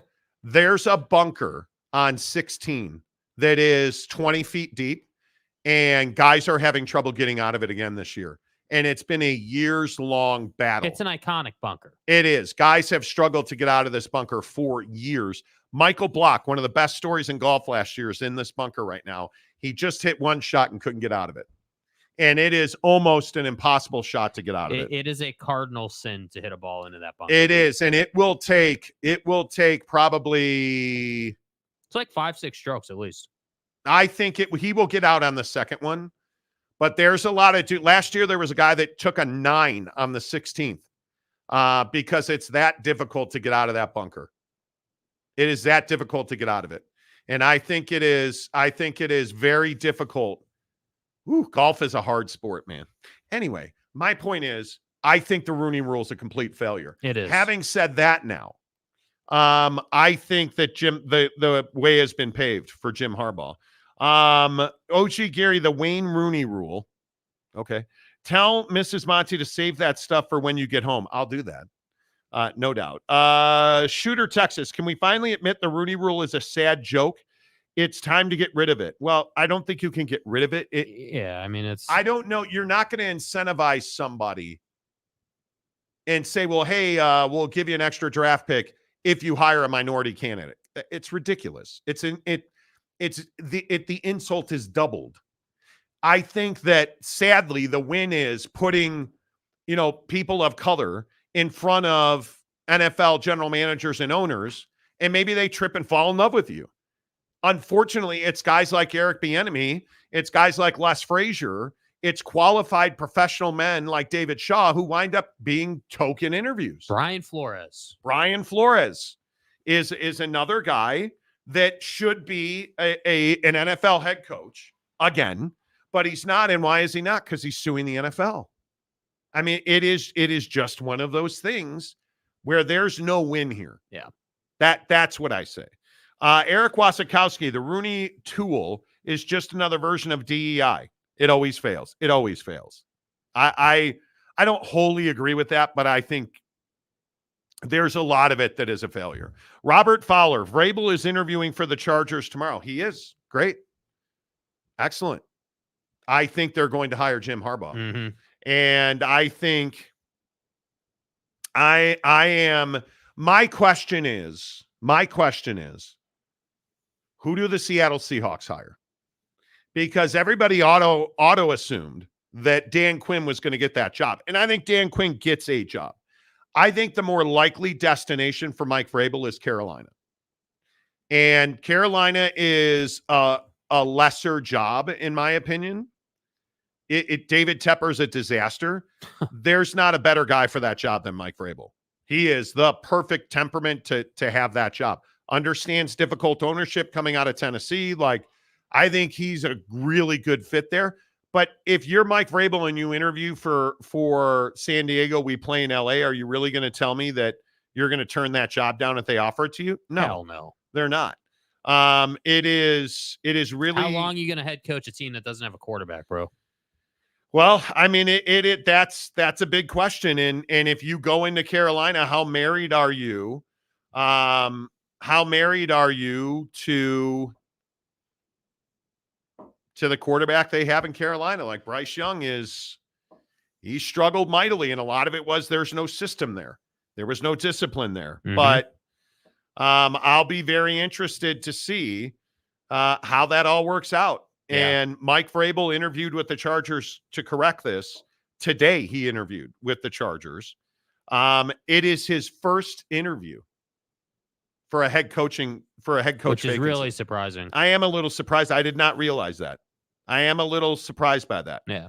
But I think Mike Vrabel goes to Seattle. 100%. Seattle or Carolina are two. I just think Vrabel's Vrabel in Seattle has that nice ring to it. Like, it just kind of makes sense. Did the Dallas collapse hurt Dan Quinn? Because there's some people talking about that too. I mean, it's embarrassing that you gave up, 48 points to the Packers? Like, come on, dude. And not even competitive defensively. Yeah.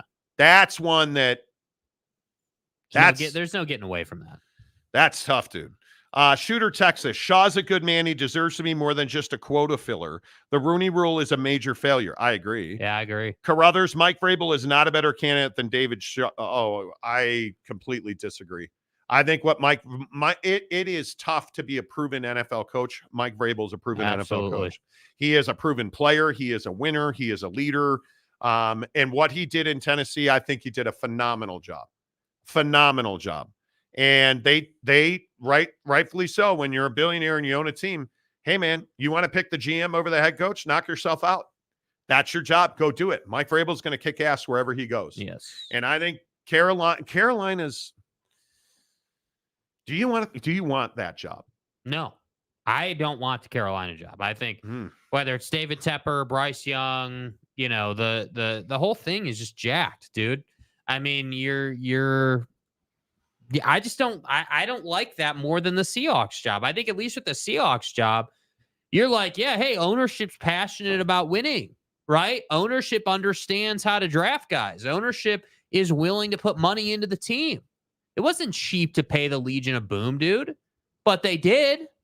So if you can go in there, Mike Vrabel, and you can figure out a quarterback, you're going to be in a much better place. Like, I can't emphasize this enough. Like, when I think about Mike Vrabel, I think about a guy taking just a mess of a Titans team and taking Derrick Henry and Ryan Tannehill and figuring out the rest. That's what he did there. And a lot of times it was playoff worthy. So to me, I think the guy's more than proven that he's capable as a head coach. Now, is he Super Bowl good or yada yada? I don't know. Who the hell knows? But what I do know is that the guy's not going to have controversy off the field. The guy's going to run a tight ship, and your team is going to be better for having him as your head coach. Yeah, it is. I think in coaching, it is, you are so dependent on who you wind up having as a general manager in an ownership group. I would never take the Chicago Bears job. I just think that ownership is horrendous. It is. Absolutely horrendous. And it's sad because the Bears as a brand are iconic, but it just should be terrible. Iconic. Should be iconic. But I think just in NFL terms, the Bears are still, they're one of those franchises. I think we like to fantasize about the Bears because they're one of the original teams and they're an old timer, and the Bears are a laughing stock every single year because we don't ever have quarterbacks. We don't ever have the best head coach in the NFL. Oh, they're the monsters of the Midway. They're not, and they haven't been for many years. It just is not that thing. Big Daddy Magic. Seahawks will hire refrigerator William Perry. As usual, spot on. Big Daddy Magic. Spot on. This is your beloved. Joseph Harper. Seahawks asking permission for Ben Johnson and Bobby Slowick, and it's Again, their process is going to be a long process. Ben Johnson is a can't miss candidate. You Yep. hire Ben Johnson, you're doing it right. Yeah, and it'll be interesting to see where this process. 'Cause what's the best open job in your mind? It has to be the Chargers outside of the Spanos family. Yeah, but again, I'll take the Spanoses over Tepper. Tepper's a joke, dude. Tepper's embarrassing. Washington? Washington's a good job right now. New ownership, motivated, wants to spend money. New stadium coming. New GM, motivated GM, knows what success looks like in San Francisco. Washington's a good job. Absolutely. I think I would say the best one's probably the Chargers. I think the Charger job is the best job. Yeah. But again, Joseph Harper, what's interesting in this thought process is you're going to interview two guys who know offense. Yeah. And I think that's critically important because you're going to wind up investing in a long-term quarterback with all due respect to Geno Smith. And again, I think the league is turned offensive. Now, again, I'm still going to die on the hill of a defense can win you a championship. Defense ultimately is what separates good teams from great teams, but you're not in the playoffs without an elite offense. So your defense will win you a championship, but you're not winning a championship without an elite quarterback. Yeah. Period. Facts. And that sucks, and it is what it is. Get but me over quarterback are over. I think you look at Buffalo as a very interesting example of this. And I think when you look at the Buffalo Bills, who, again, are asking for people to show up at the stadium to shovel snow this week, when you look at the Buffalo Bills, I think they're going to have every bit of angst they can handle against Kansas City. I think it's going to be very difficult for the Chiefs to go in there and lose. Yeah. The weather and the cold is not going to be a factor for the Chiefs. They showed you that they can run the ball, pass the ball. They showed you they can blitz. They told you they can scheme you defensively. One-on-one, you're not beating that defensive line. Like Buffalo's going to have their hands full because Tua Tagovailoa is not their quarterback. Yeah. And I think Miami shrank in that moment. And I think who else has gone up? Like obviously Pittsburgh shrank in that moment. I'm trying to think of the other guys who have gone to Buffalo, and you look at the teams that have gone to Buffalo to die, and you look at the way that, and I'm looking at the number for Buffalo is still 3 points. So Vegas looks at it as a pick'em. And when I look at the Raiders going to Buffalo, the Raiders aren't going to Buffalo and winning, right? You look at the Dolphins going to Buffalo, 48-20. Tua is not going to Buffalo and winning, right? I look at Pittsburgh without a legitimate quarterback. You're not going to Buffalo and winning. And that game, and this is the thing, if you're a Buffalo fan, this is what scares you. That game was wide open for Pittsburgh to steal. Yeah. Couldn't do it. And the fake slide thing, I think that is tomorrow in our preview of that game. We're going to talk a lot about that Josh Allen fake slide. Because homies, and I'll save it. That fake slide is a real problem. It is a real problem. Matthew for $10. I'm assuming you're a Carolina fan. I'm a Panthers fan. I would love Vrabel. And I think you're going to see that they're going to have a tough time. Carolina is probably going to be one of the last teams to get a guy. That's a Dan Quinn job. Well, I don't know. Is it a Dan Quinn job? I mean, okay. What does that mean? What that means is Dan Quinn is a lower level head coach candidate. He was not. I mean, he took a team to the Super Bowl. Success in Atlanta, yes. I hate going down this avenue because there's always 1,000,001 haters who want to say, you don't know what you're talking about. You lose all credibility. Okay. Yeah. Okay. You went to the Super Bowl and then gave up a 28-3 lead. Nice job. Okay. So you know how to take talent to the Super Bowl. Okay. That was how long ago? How long ago was that? I think that was, I could be wrong. I'd have to verify. I think that was 2017. I think I'd have to double check. But it's not like that was yesterday or last season. No. This guy is a defensive coordinator by trade. Now, I would agree that I think Dan Quinn's a better coordinator than a head coach. Yes. I would absolutely agree with for that. For Carolina, when you got a young quarterback and you're in the rebuilding phase, does it really make sense to hire him? No. But the problem is your organization's run by not the best owner. And so the best candidates aren't interested in that. What owner doesn't throw drinks on people? On tape. Nice, dude. That's a mess. That is a mess. I don't disagree with you at all. I think that's a very interesting conundrum you find yourself in. Johnny Gonzalez, win a championship, not win you all championships. What do you mean? Okay. Jeff, wouldn't touch the Charger job with a 10-foot pole. Gaston Hebert is overrated. I totally disagree. And listen, if you are the Chargers, I think you have several pieces that are foundational is probably strong. Mm-hmm.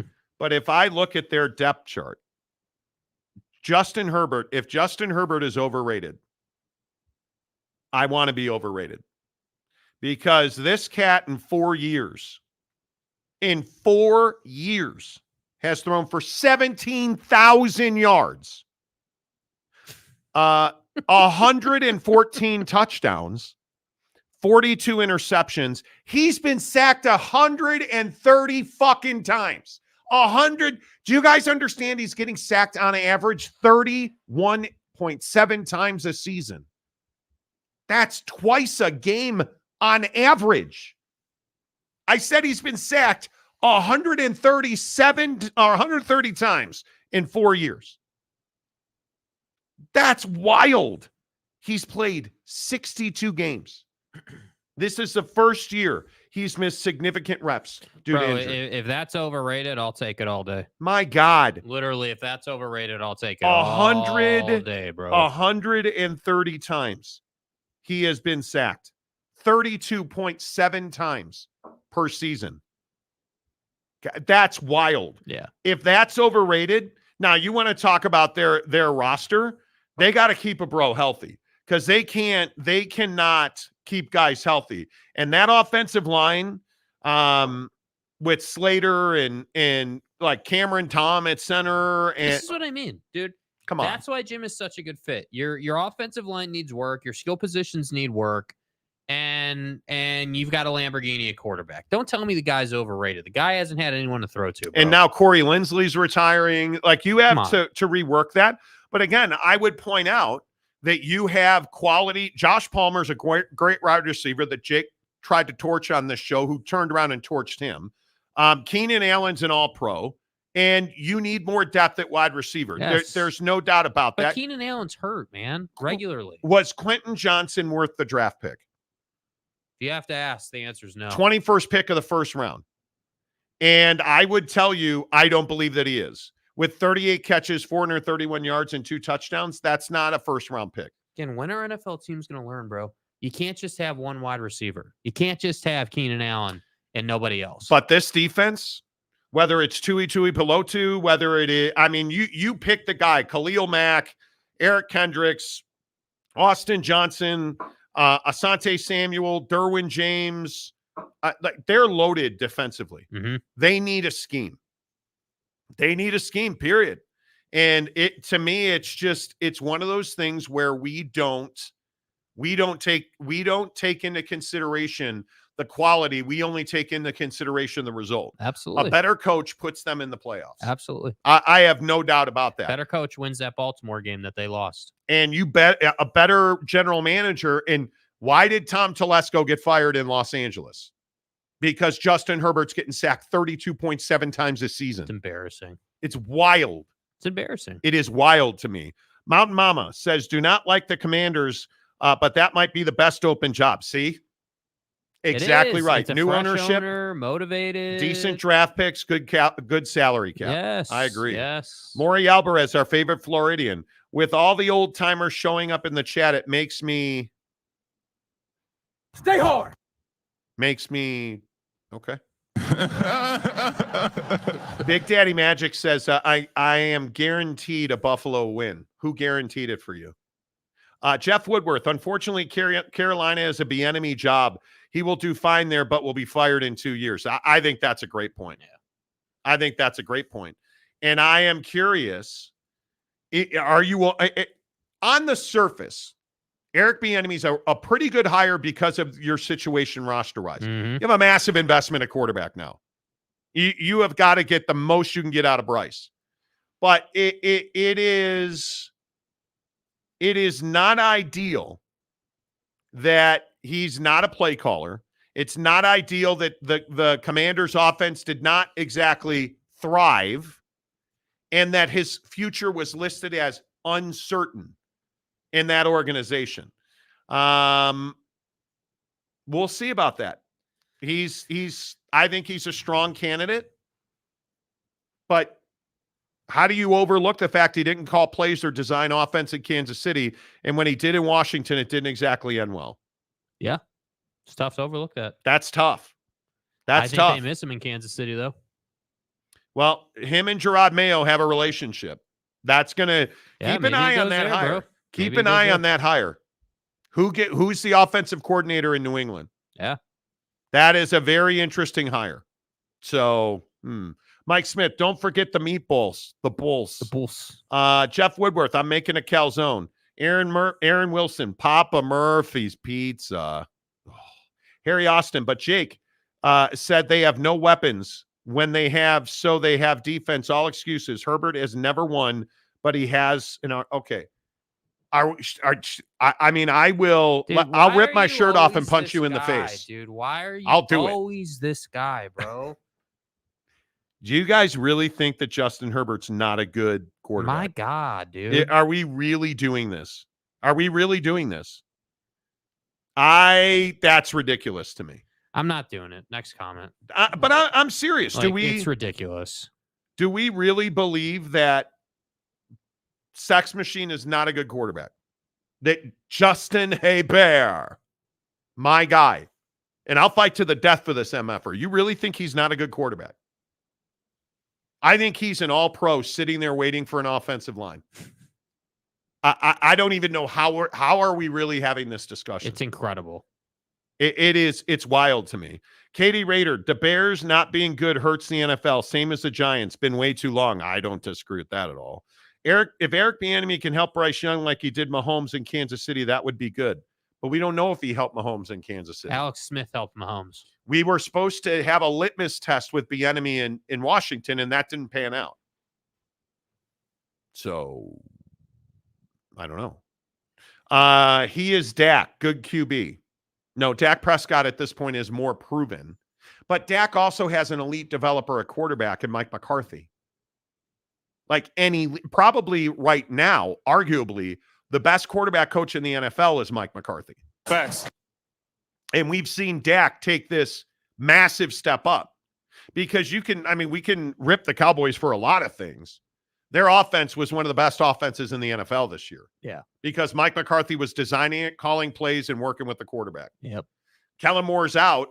Oh, where'd Kellen Moore go? Oh, that's right. He went to the Chargers. And what happened? What happened? The quarterback play got worse. The play calling got worse. The coach got fired. The quarterback got hurt. I mean, I don't think we know the top end of Justin Herbert yet. Yeah.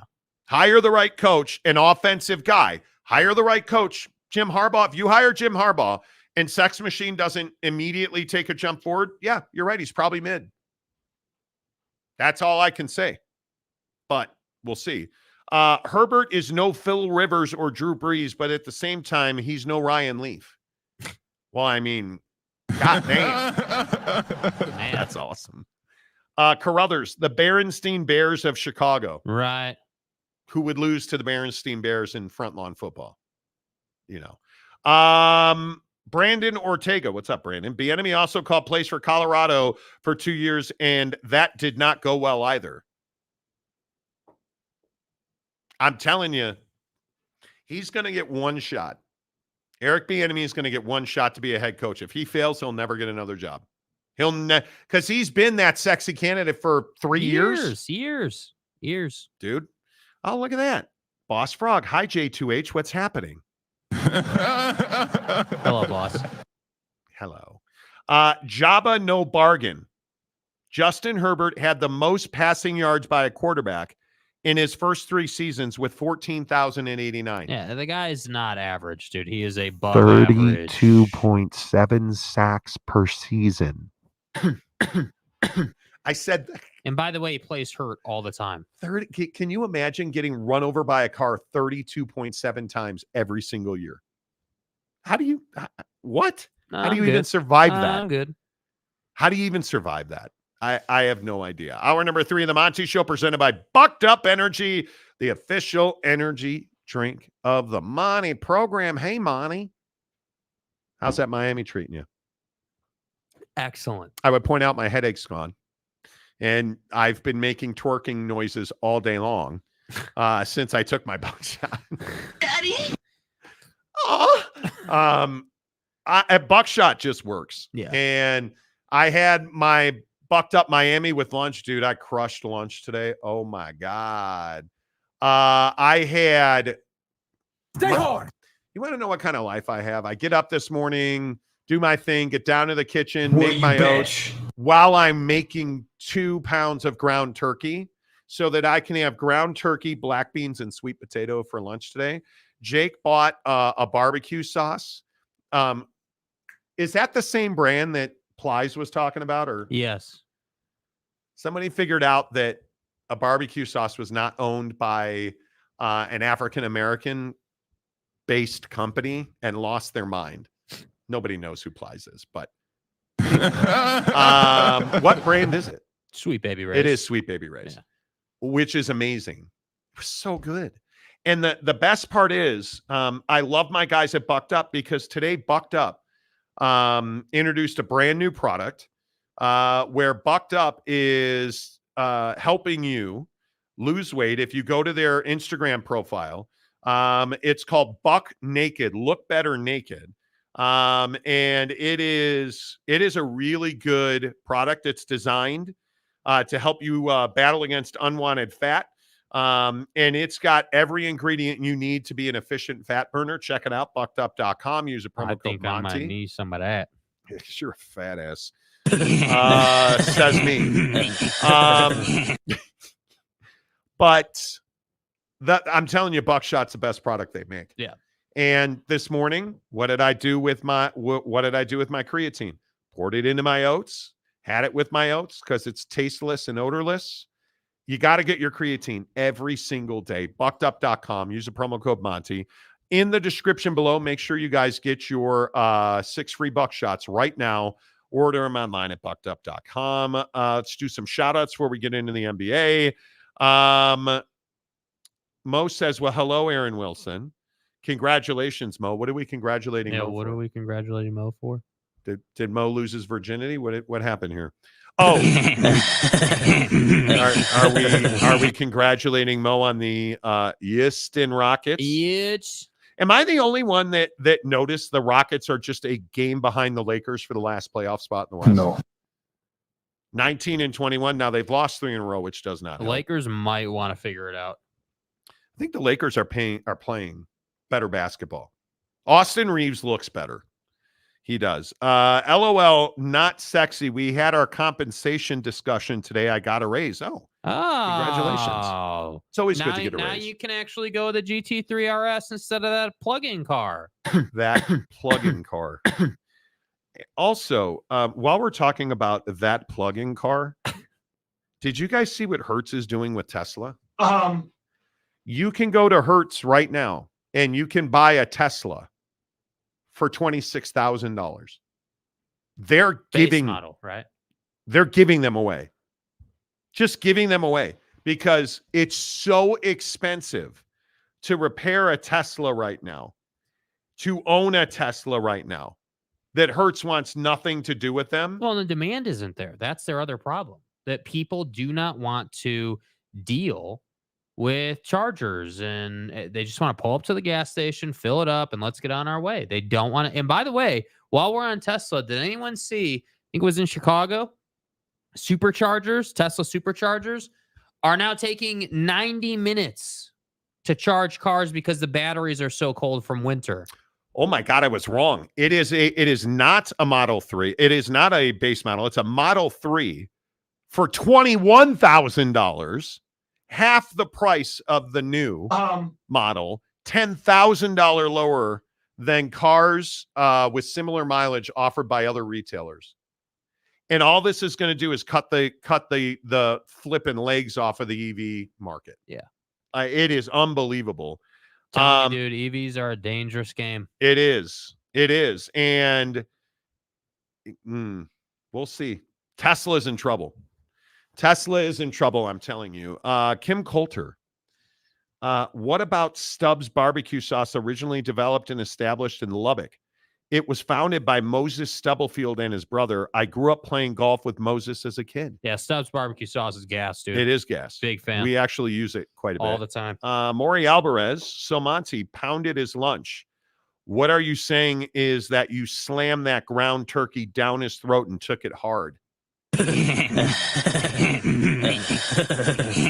You should probably take a day off from Disneyland. Oh my God, just like that. Disney World. Okay. You know. OG Gary, GT3 is better looking than its RS counterpart. Well, duh.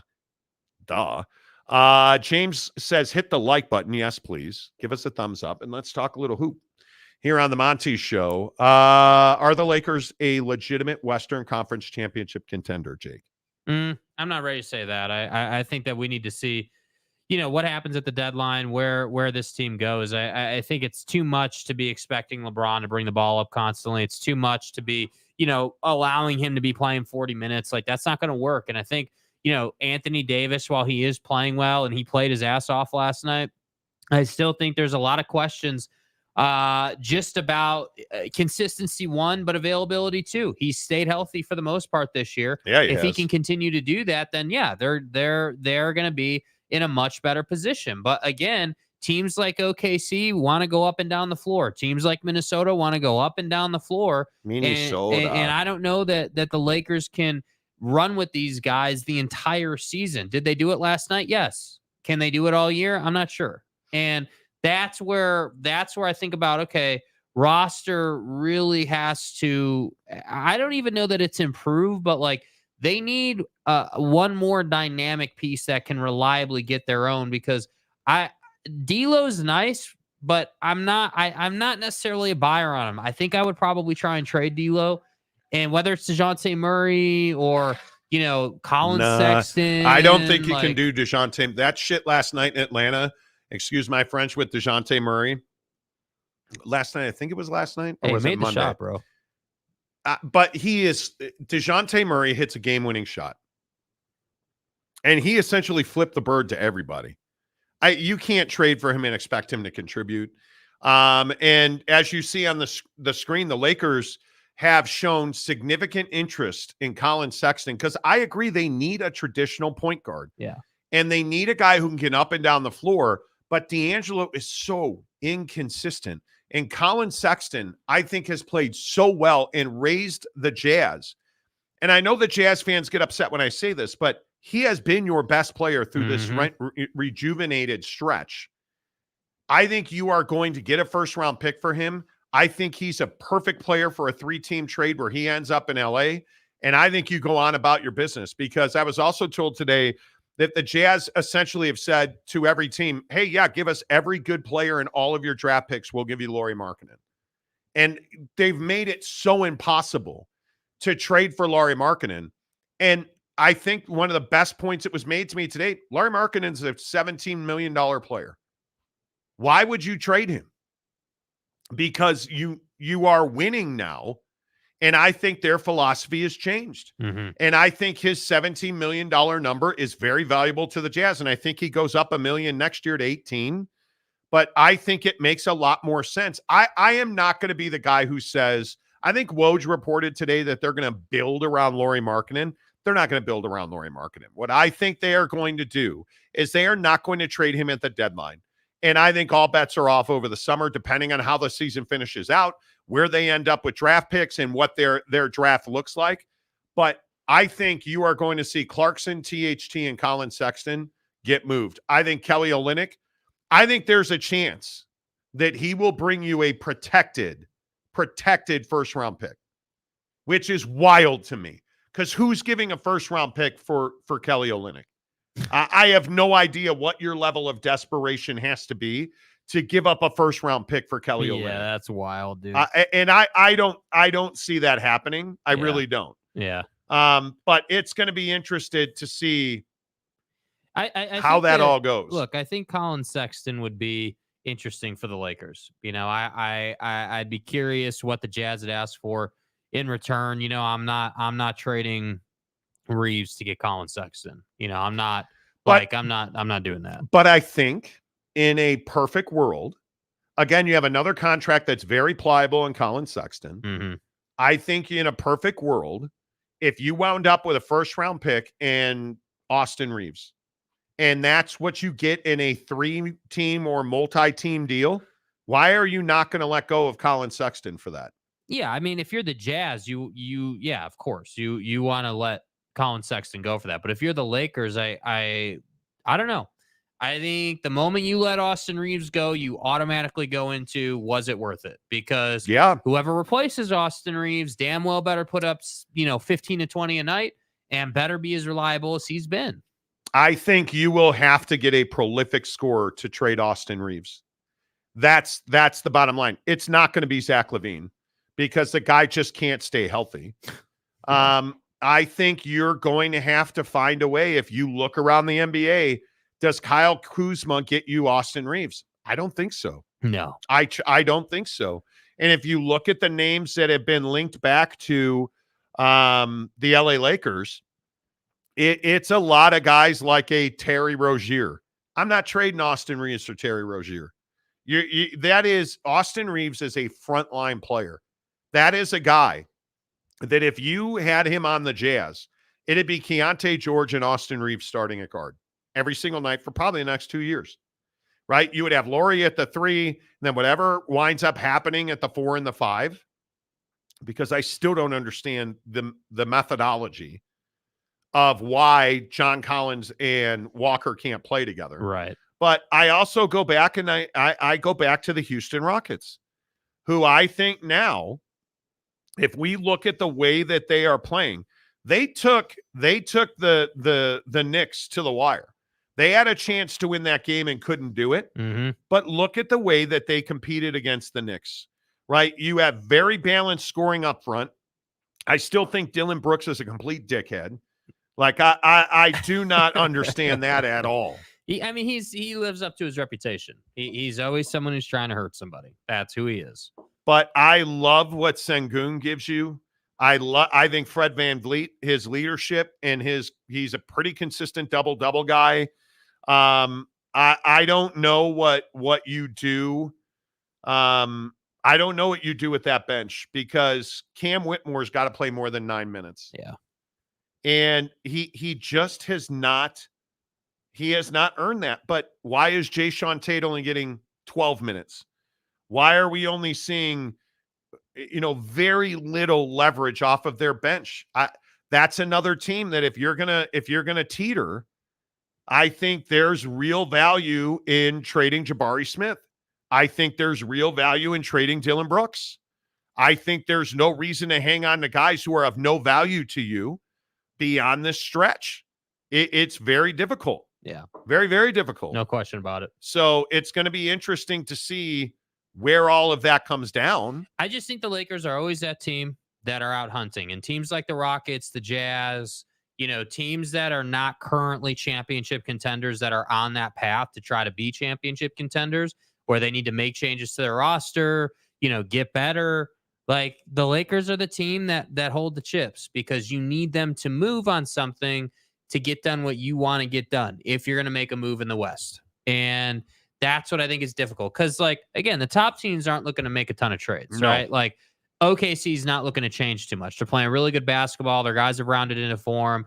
Chet's, looking like the rookie of the year. Like, we get it. You guys are in a great place. Minnesota's in a great place, And I look at the Western Conference. And the Lakers are right on that fringe again of being out of the playoffs, as we said to start this conversation. And it's like, hey, what are they going to do? Because they're going to do something. And last night on the broadcast, they're like, hey, the Lakers take pride in figuring it out. Okay, well, if figuring it out is being in the play-in every year, then I'm not so sure that's really figuring it out. And this stuff from Windhorst too, and I know it's Windhorst, but talking about, hey, there's, maybe potentially, allegedly, Rumorville that LeBron might leave, like that's the wrong direction. You don't want that to happen if you're the Lakers. So you need to decide just how valuable guys like Austin Reaves are to you. And to me, Collin Sexton is not enough for me to give way on Austin Reaves. I agree. It needs to be a dynamic scorer. So if you're the Jazz, what do you do about that? Because you could really use a guy like Austin Reaves. Yeah, I agree. Lamont Tucker. Lamont, what's up? Could the Lakers trade for C.J. McCollum? Well, New Orleans is only 5 out, so I'm going to say no. Why would you do that? But that's just me. Boss Frog said, no shit. Where was Cam last night? I think Houston is that team that you're talking about. In the NBA, I'm telling you, you are either a contender or you're rebuilding. Period. Done. That's it. That's the conversation. And I think there's a lot of awkward trades that take time. I look no further than Rudy Gobert with Minnesota. Him and Cat have figured it out. They have figured out this rotation. And now you're looking at a team in Minneapolis. 16-2 at home, bro. They're very difficult to deal with, and they're defensively elite. They are by far, and it ain't close, the best defensive team in the NBA. And now, is that worth a whole sack of dicks in the playoffs? I don't know. Don't know. Because the game changes, right? But I look at the teams that really put up offensive numbers. The Indiana Pacers just made a transformative trade. I do believe they are still the best offensive team in the Eastern Conference. The problem with that is they're so bad defensively, and then you went and got Pascal Siakam, who's not great defensively.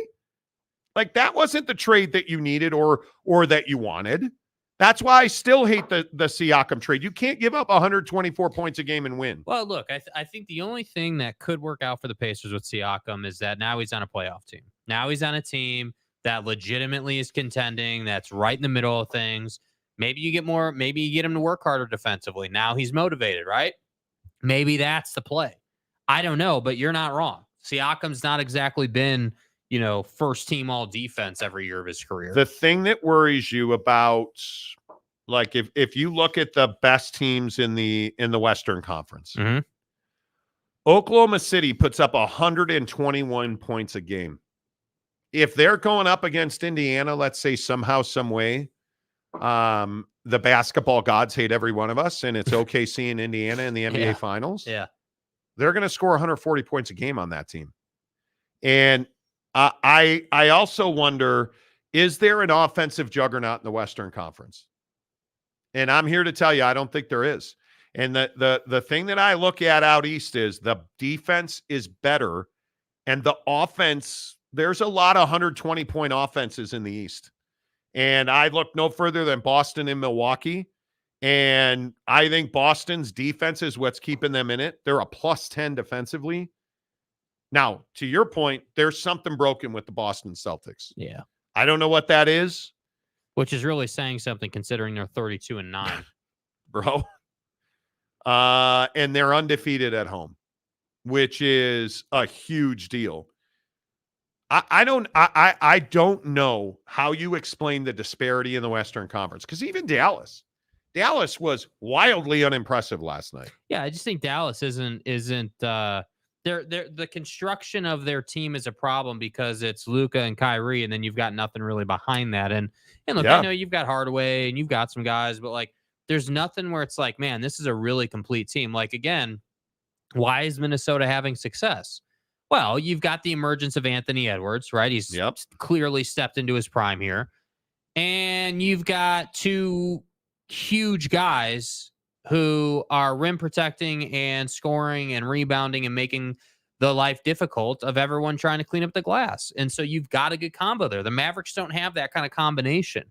And sorry, Christian Wood on the Lakers is the same guy he was in Dallas. So they didn't get better by letting him go in Dallas. They're the same team. Christian Wood is just so passive. And what if Dylan Brooks is a Laker? What if Dylan Brooks is a Dallas Maverick? Yeah. What if Dylan Brooks is a Minnesota Timberwolf? Mm-hmm. That's where he's needed. Yeah, the edge he brings is very valuable on a playoff team. And we have seen it with Pat Bev is that guy. Houston is a team that if they made a significant move and if they could find somebody that's a legitimate 20, 25 point a night guy, that's what that team needs, offense. Yeah. They don't score enough. And I mean, you really don't care that they give up 112 points a game because they only score 112 points a game. Exactly. I mean, you've got to be in the mid to high teens to win in the Western Conference. And I look at like the Clippers. The Clippers are so good right now because they're clicking, right?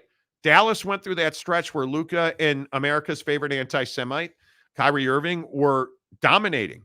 Well, they're not dominating now. And you can't lose there. It's the Lakers, man. They don't play defense. That's their problem. They can score with anybody. You don't play defense. Yeah, I guess. The Lakers are a slow plotting team, and they ran your ass out of that building. The Lakers don't score either. The Lakers don't. I don't know. I think it is a very interesting dynamic. The Jazz can't. I'm curious to see where the Jazz end up. Are the Jazz a playoff team? Yeah. Are the Jazz a playoff team? And the answer is I don't know the answer to that question. I really don't. But I think the East, and if you can get some dudes figured out, and if we can get Jason Tatum, I mean, the guy's having, by all accounts, a good season, but there's just something weird there. And a lot of people are actually talking about it around the NBA because he goes like that 7-point performance when they got blown out by Milwaukee. The game, he plays 25 minutes and scores 30 points against the Jazz. And you're just this guy that you're either 30 or 15 or, like, and when he's good, man, the guy is still gas, but him and Jalen, I still feel like there's just something off. It's not smooth. There's just something off there. There's not cohesiveness. And that Milwaukee dominated you. And that's scary. Kristaps Porzingis, like you look at their starting five, Tatum, Porzingis, Holiday, White, and Brown. The problem is Brown and Tatum are trying to play the same role on the team. I think so. And when that happens, it's like what's going on in Dallas, right? Kyrie and Luka are trying to play the same role. Yes. So it's cool to have all this talent, but everyone's got to have a role. It's what I always say in the NBA. Hey, dude, it's not to say that Jaylen Brown is lesser than Tatum or vice versa, right?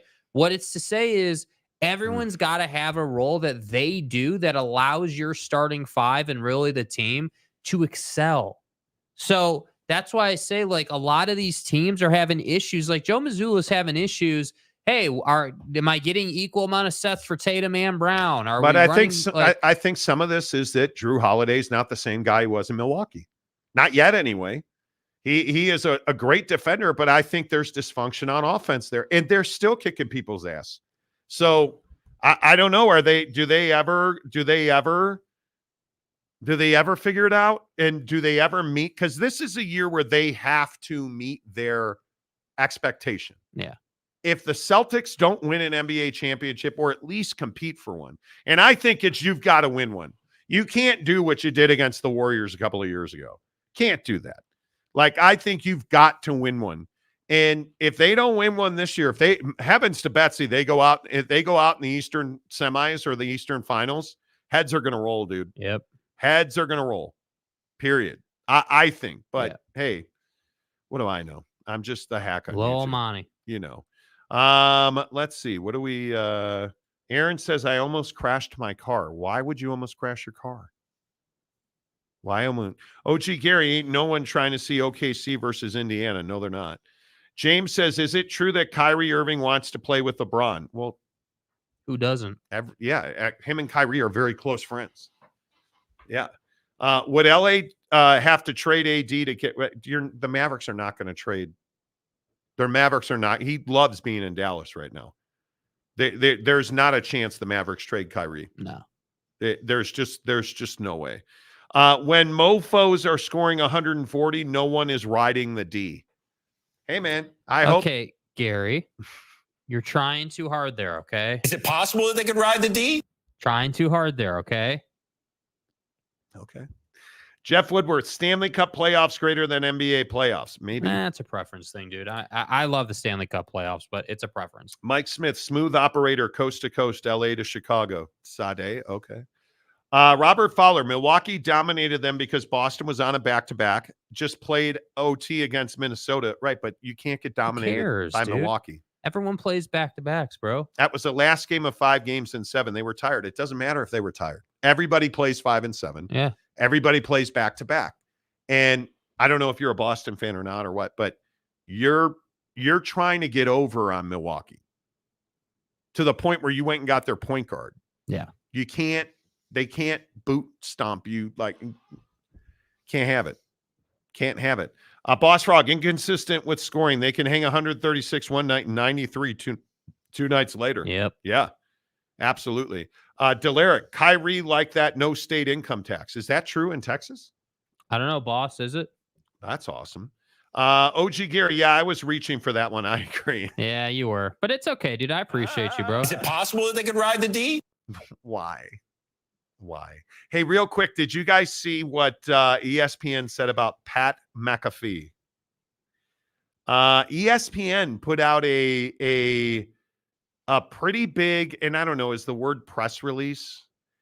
ESPN put out a press release where they were like, hey, Pat McAfee just had his biggest show ever on ESPN and 811,000 views on TV. And 946,000 total.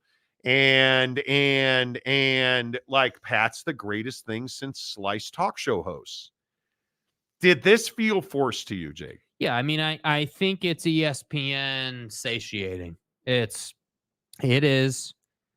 The negotiation between the two is starting to smooth out, right? Because think about it. Aaron Rodgers came back on that Thursday last week and talked football. None of the Kimmel stuff, no politics, UFOs, no biologics, right? None of that. Talked football. Okay. So in my opinion, what you're seeing here is ESPN is saying, "Okay, Pat, thank you. Let's do this for Pat as an apology without apologizing." Right. And so as part of this, what else did ESPN do? ESPN, in my opinion, to kind of keep this low key, what they did with Pat here, they rolled out a ton of different stats today about like Stephen A and like all their shows and all kinds of stuff. And so to me, yeah, are they trying to smooth it out? Yeah, I think they are. I don't think they want to cut Pat. But if Pat continues to poke this bear, I'm telling you, at some point, enough will be enough. That's not right now, though. So at the same time, though, I'll also say I'm not exactly thirsty for Pat right now. I'm not like dying to watch what he's got going. And I think that Pat McAfee is the face of sports talk in this country. I think that Monday was a holiday. I think there were a lot of people chilling in the cut. And I think Pat McAfee, when you watch his show, generally you're going to watch it for a long time and you're probably going to become a fan because it's a good show. I think that he and ESPN probably got in a room together and said, hey, you know what, man, I'm sorry. I love you. No, I love you more. Not true, because I love you the most. And I think they're trying to work it out. This is your beloved. Because remember where this started. This started with Pat McAfee ripping an executive for leaking how bad his TV ratings were. Mm-hmm. So what did ESPN do 2 weeks later? Posted how great his TV ratings are.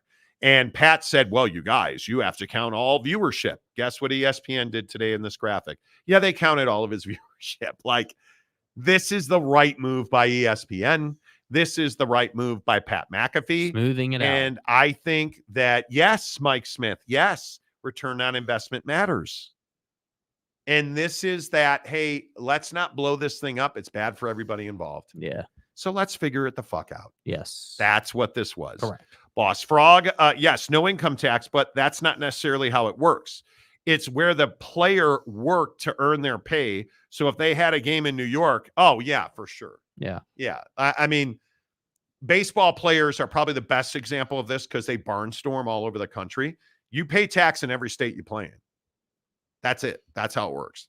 So you're exactly right. Yeah. He is exactly right. You know, OG Gary, I think there will be more numbers for Pat because that's how they'll get their Saban fix. Maybe. Do you guys think Nick Saban is going to replace Lee Corso on College Game Day? Yes, I do. You do? I do. I think he's the perfect fit. I think he's a hot commodity, and he's an ESPN guy. Why would you not? Well, there's a conspiracy theory that's not so conspiratorial, that the only reason Nick Saban was doing the Pat McAfee show was because he's ready to do TV. Mm-hmm. And he knew he was retiring. And this is why he was willing to do a weekly spot with Pat McAfee on ESPN. I mean, that could be. That could be. I think it makes a lot of sense. Yeah. I mean, again, everyone seemingly forgot about Tom Brady, right? This is Greg Olson's last year with Fox. Tom Brady's coming in. So are we going to start to see Tom coming around a little more? Maybe. Maybe not. I don't know. But it makes sense that, hey, Nick Saban knew he was going to retire. He's going to set it up, and let's move on with our life. I mean, that's makes sense. I also, another conspiracy theory, there's a lot of people wondering why on earth is Tom Brady not making a weekly appearance on Colin Cowherd's show? He works at Fox, or he will. Why is he not on Colin's show every week? Oh, because Colin's going back to ESPN. Everybody believes that. And I think his deal up? Yes. And ESPN has been hard after Cowherd getting him back to ESPN. Because what a lot of people don't know is Colin now has a podcast company that's valued at $500 million. And I think ESPN understands what the future looks like. Mm-hmm. But it's really surprising that Tom Brady has done nothing with Fox Sports Radio and nothing with Fox Sports TV, FS1. Well, he was doing that podcast for a minute. Not with Fox. No, it was with Westwood One. Yeah, Westwood One. Yeah. With Jim Gray. Yeah. And I just don't know, why would you not have him on Fox? It just goes to show you the behemoth and the business ass kicker that ESPN is. Yeah. They get it. They absolutely get it. Yes. ESPN understands that, hey, we want Coach Saban. Yeah. The SEC is now on ESPN and ABC. Let's put him on the Pat McAfee show, and then let's have him replace Coach Corso. Yeah. It's synergistic. Why is Aaron Rodgers on ESPN? I firmly believe Aaron Rodgers has media aspirations when he's done. Everybody thinks Aaron Rodgers is going into a hole in the ground to drink ayahuasca, and I'm telling you right now, he's not going into a hole. Aaron Rodgers has media aspirations, right? There's a reason you see all these guys. Why do you think do you think for a second that ESPN's not courting JJ Watt? Yeah, they are. Yeah, they are. And I think JJ Watt, once he gets through some other business issues, is going to be a media guy. And my question is, what happens with a guy like Greg Olson, who's going to get replaced by Tom Brady?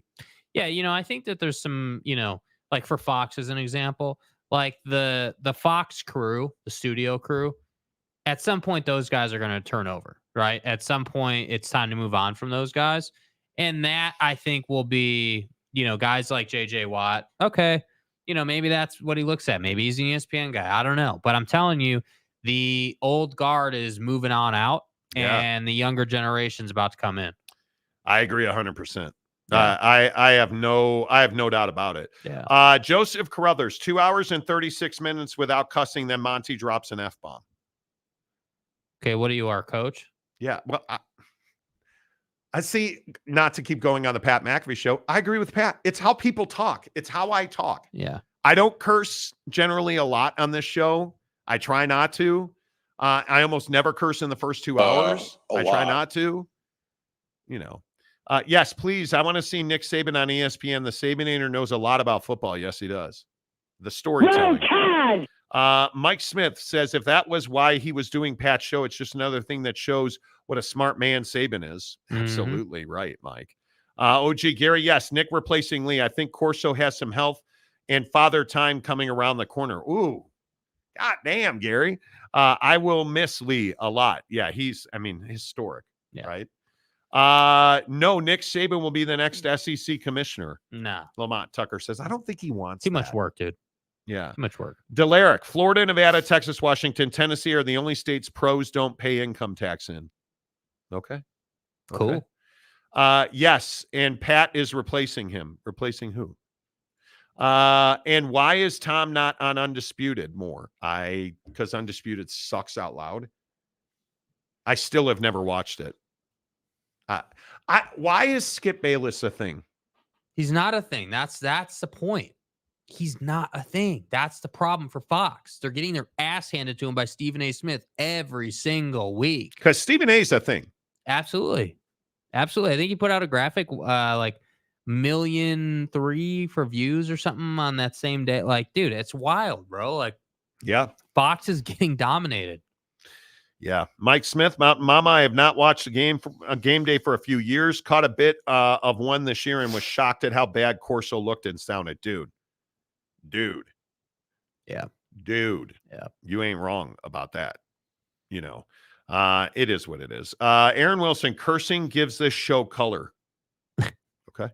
I can see Jason Kelsey on some channel for sure. I'm not convinced he's retired. I'm not convinced of that at all. Jeff Woodworth, I don't curse, but sometimes I drop beaver emojis. I know. Mike Smith, I watch a good deal of British shows, and it is refreshing that they do not censor their language. I just don't understand why people care. Like, it's hot. Like, are you really telling me if you do? I curse when I play golf. I curse when I take a leak. Like it is what it is. You never curse. Jake never. He's a Boy Scout. Yeah, it's just, yeah. OG Gary, Undisputed is still a thing after Shannon left. I am loving First Take now. Never, because it's garbage. I never watched. And now I believe it was Keyshawn Johnson is getting his own show on with Fox. Is he really? Yeah, I believe so. Dude, Keyshawn's overrated. The only thing about Skip Bayless is when Charles Barkley talks about beating him up or hurting him. Okay. That seems very serious. Robert Fowler, people watch Skip when the Cowboys lose to see his reaction. I could not possibly. It is not possible that I could care less about Skip Bayless. Doesn't even cross my mind. Who cares? Who cares? Yeah. Carruthers, careful with the Bieber emojis. YouTube might not like that. Aaron, and I didn't want to say anything, but Aaron put a bunch of beaver emojis in the comment, man. You're always going to get... YouTube's coming for you, bro. Always. Always. Boss Frog, you sure as shit curse when you play golf. Yes, I do. But I fixed my driver a little bit more so I don't have to curse as much. Yeah. Yeah. Right now, it's my wedges that are killing me. Yeah. But it's been so cold in Salt Lake, bro, that I have not been working. That's going to change in the next month, dude. Teddy Wayman. Sup, guys? I'm very late to the show. I watched Undisputed with Shannon. Now it's unwatchable. Pat's show is the second best behind the Monty Show. Oh, I appreciate you, Teddy. Thank you. I'm a Pat McAfee guy. Yeah. I watch. I watch. I do. Marcus Stuckey, love the conversation. Damn it. Thanks, Jens. Thank you. OG Gary, hide the moms. Teddy's here. Exactly. Well, let's call it Monty Happy Gilmore then. No. No. Gary, who doesn't curse when they play golf? Seriously. Yeah. And the day that I played golf with Boss Frog, I had no driver ability. Not my that was one of the worst day for you. Driver days I've ever had on a golf course at Wing Golf, unfortunately, of all places. Just could not get my posture right with the driver. It was horrendous. Yeah. And then went to Wolf Creek and just hit 300-yard bombs repeatedly. It was amazing. Jeff Woodworth. If you ain't cursing when golfing, you ain't golfing. Same thing can be said about drinking and golfing. Nah, I don't drink when I golf much. I have a beer here, a beer there. Yeah. But that's about it. The Monty Show, presented by our good friends at The Advocates, theadvocates.com, the best injury attorneys in the business. Guys, I say it every single day. The Advocates, they work with empathy. They understand that when you're calling an attorney, nothing good is coming from that. Nothing good is coming from that. It's like sitting here waiting for Jake to play the music, and it just never comes. You know, just like Jake. Anyway, the point is at the app.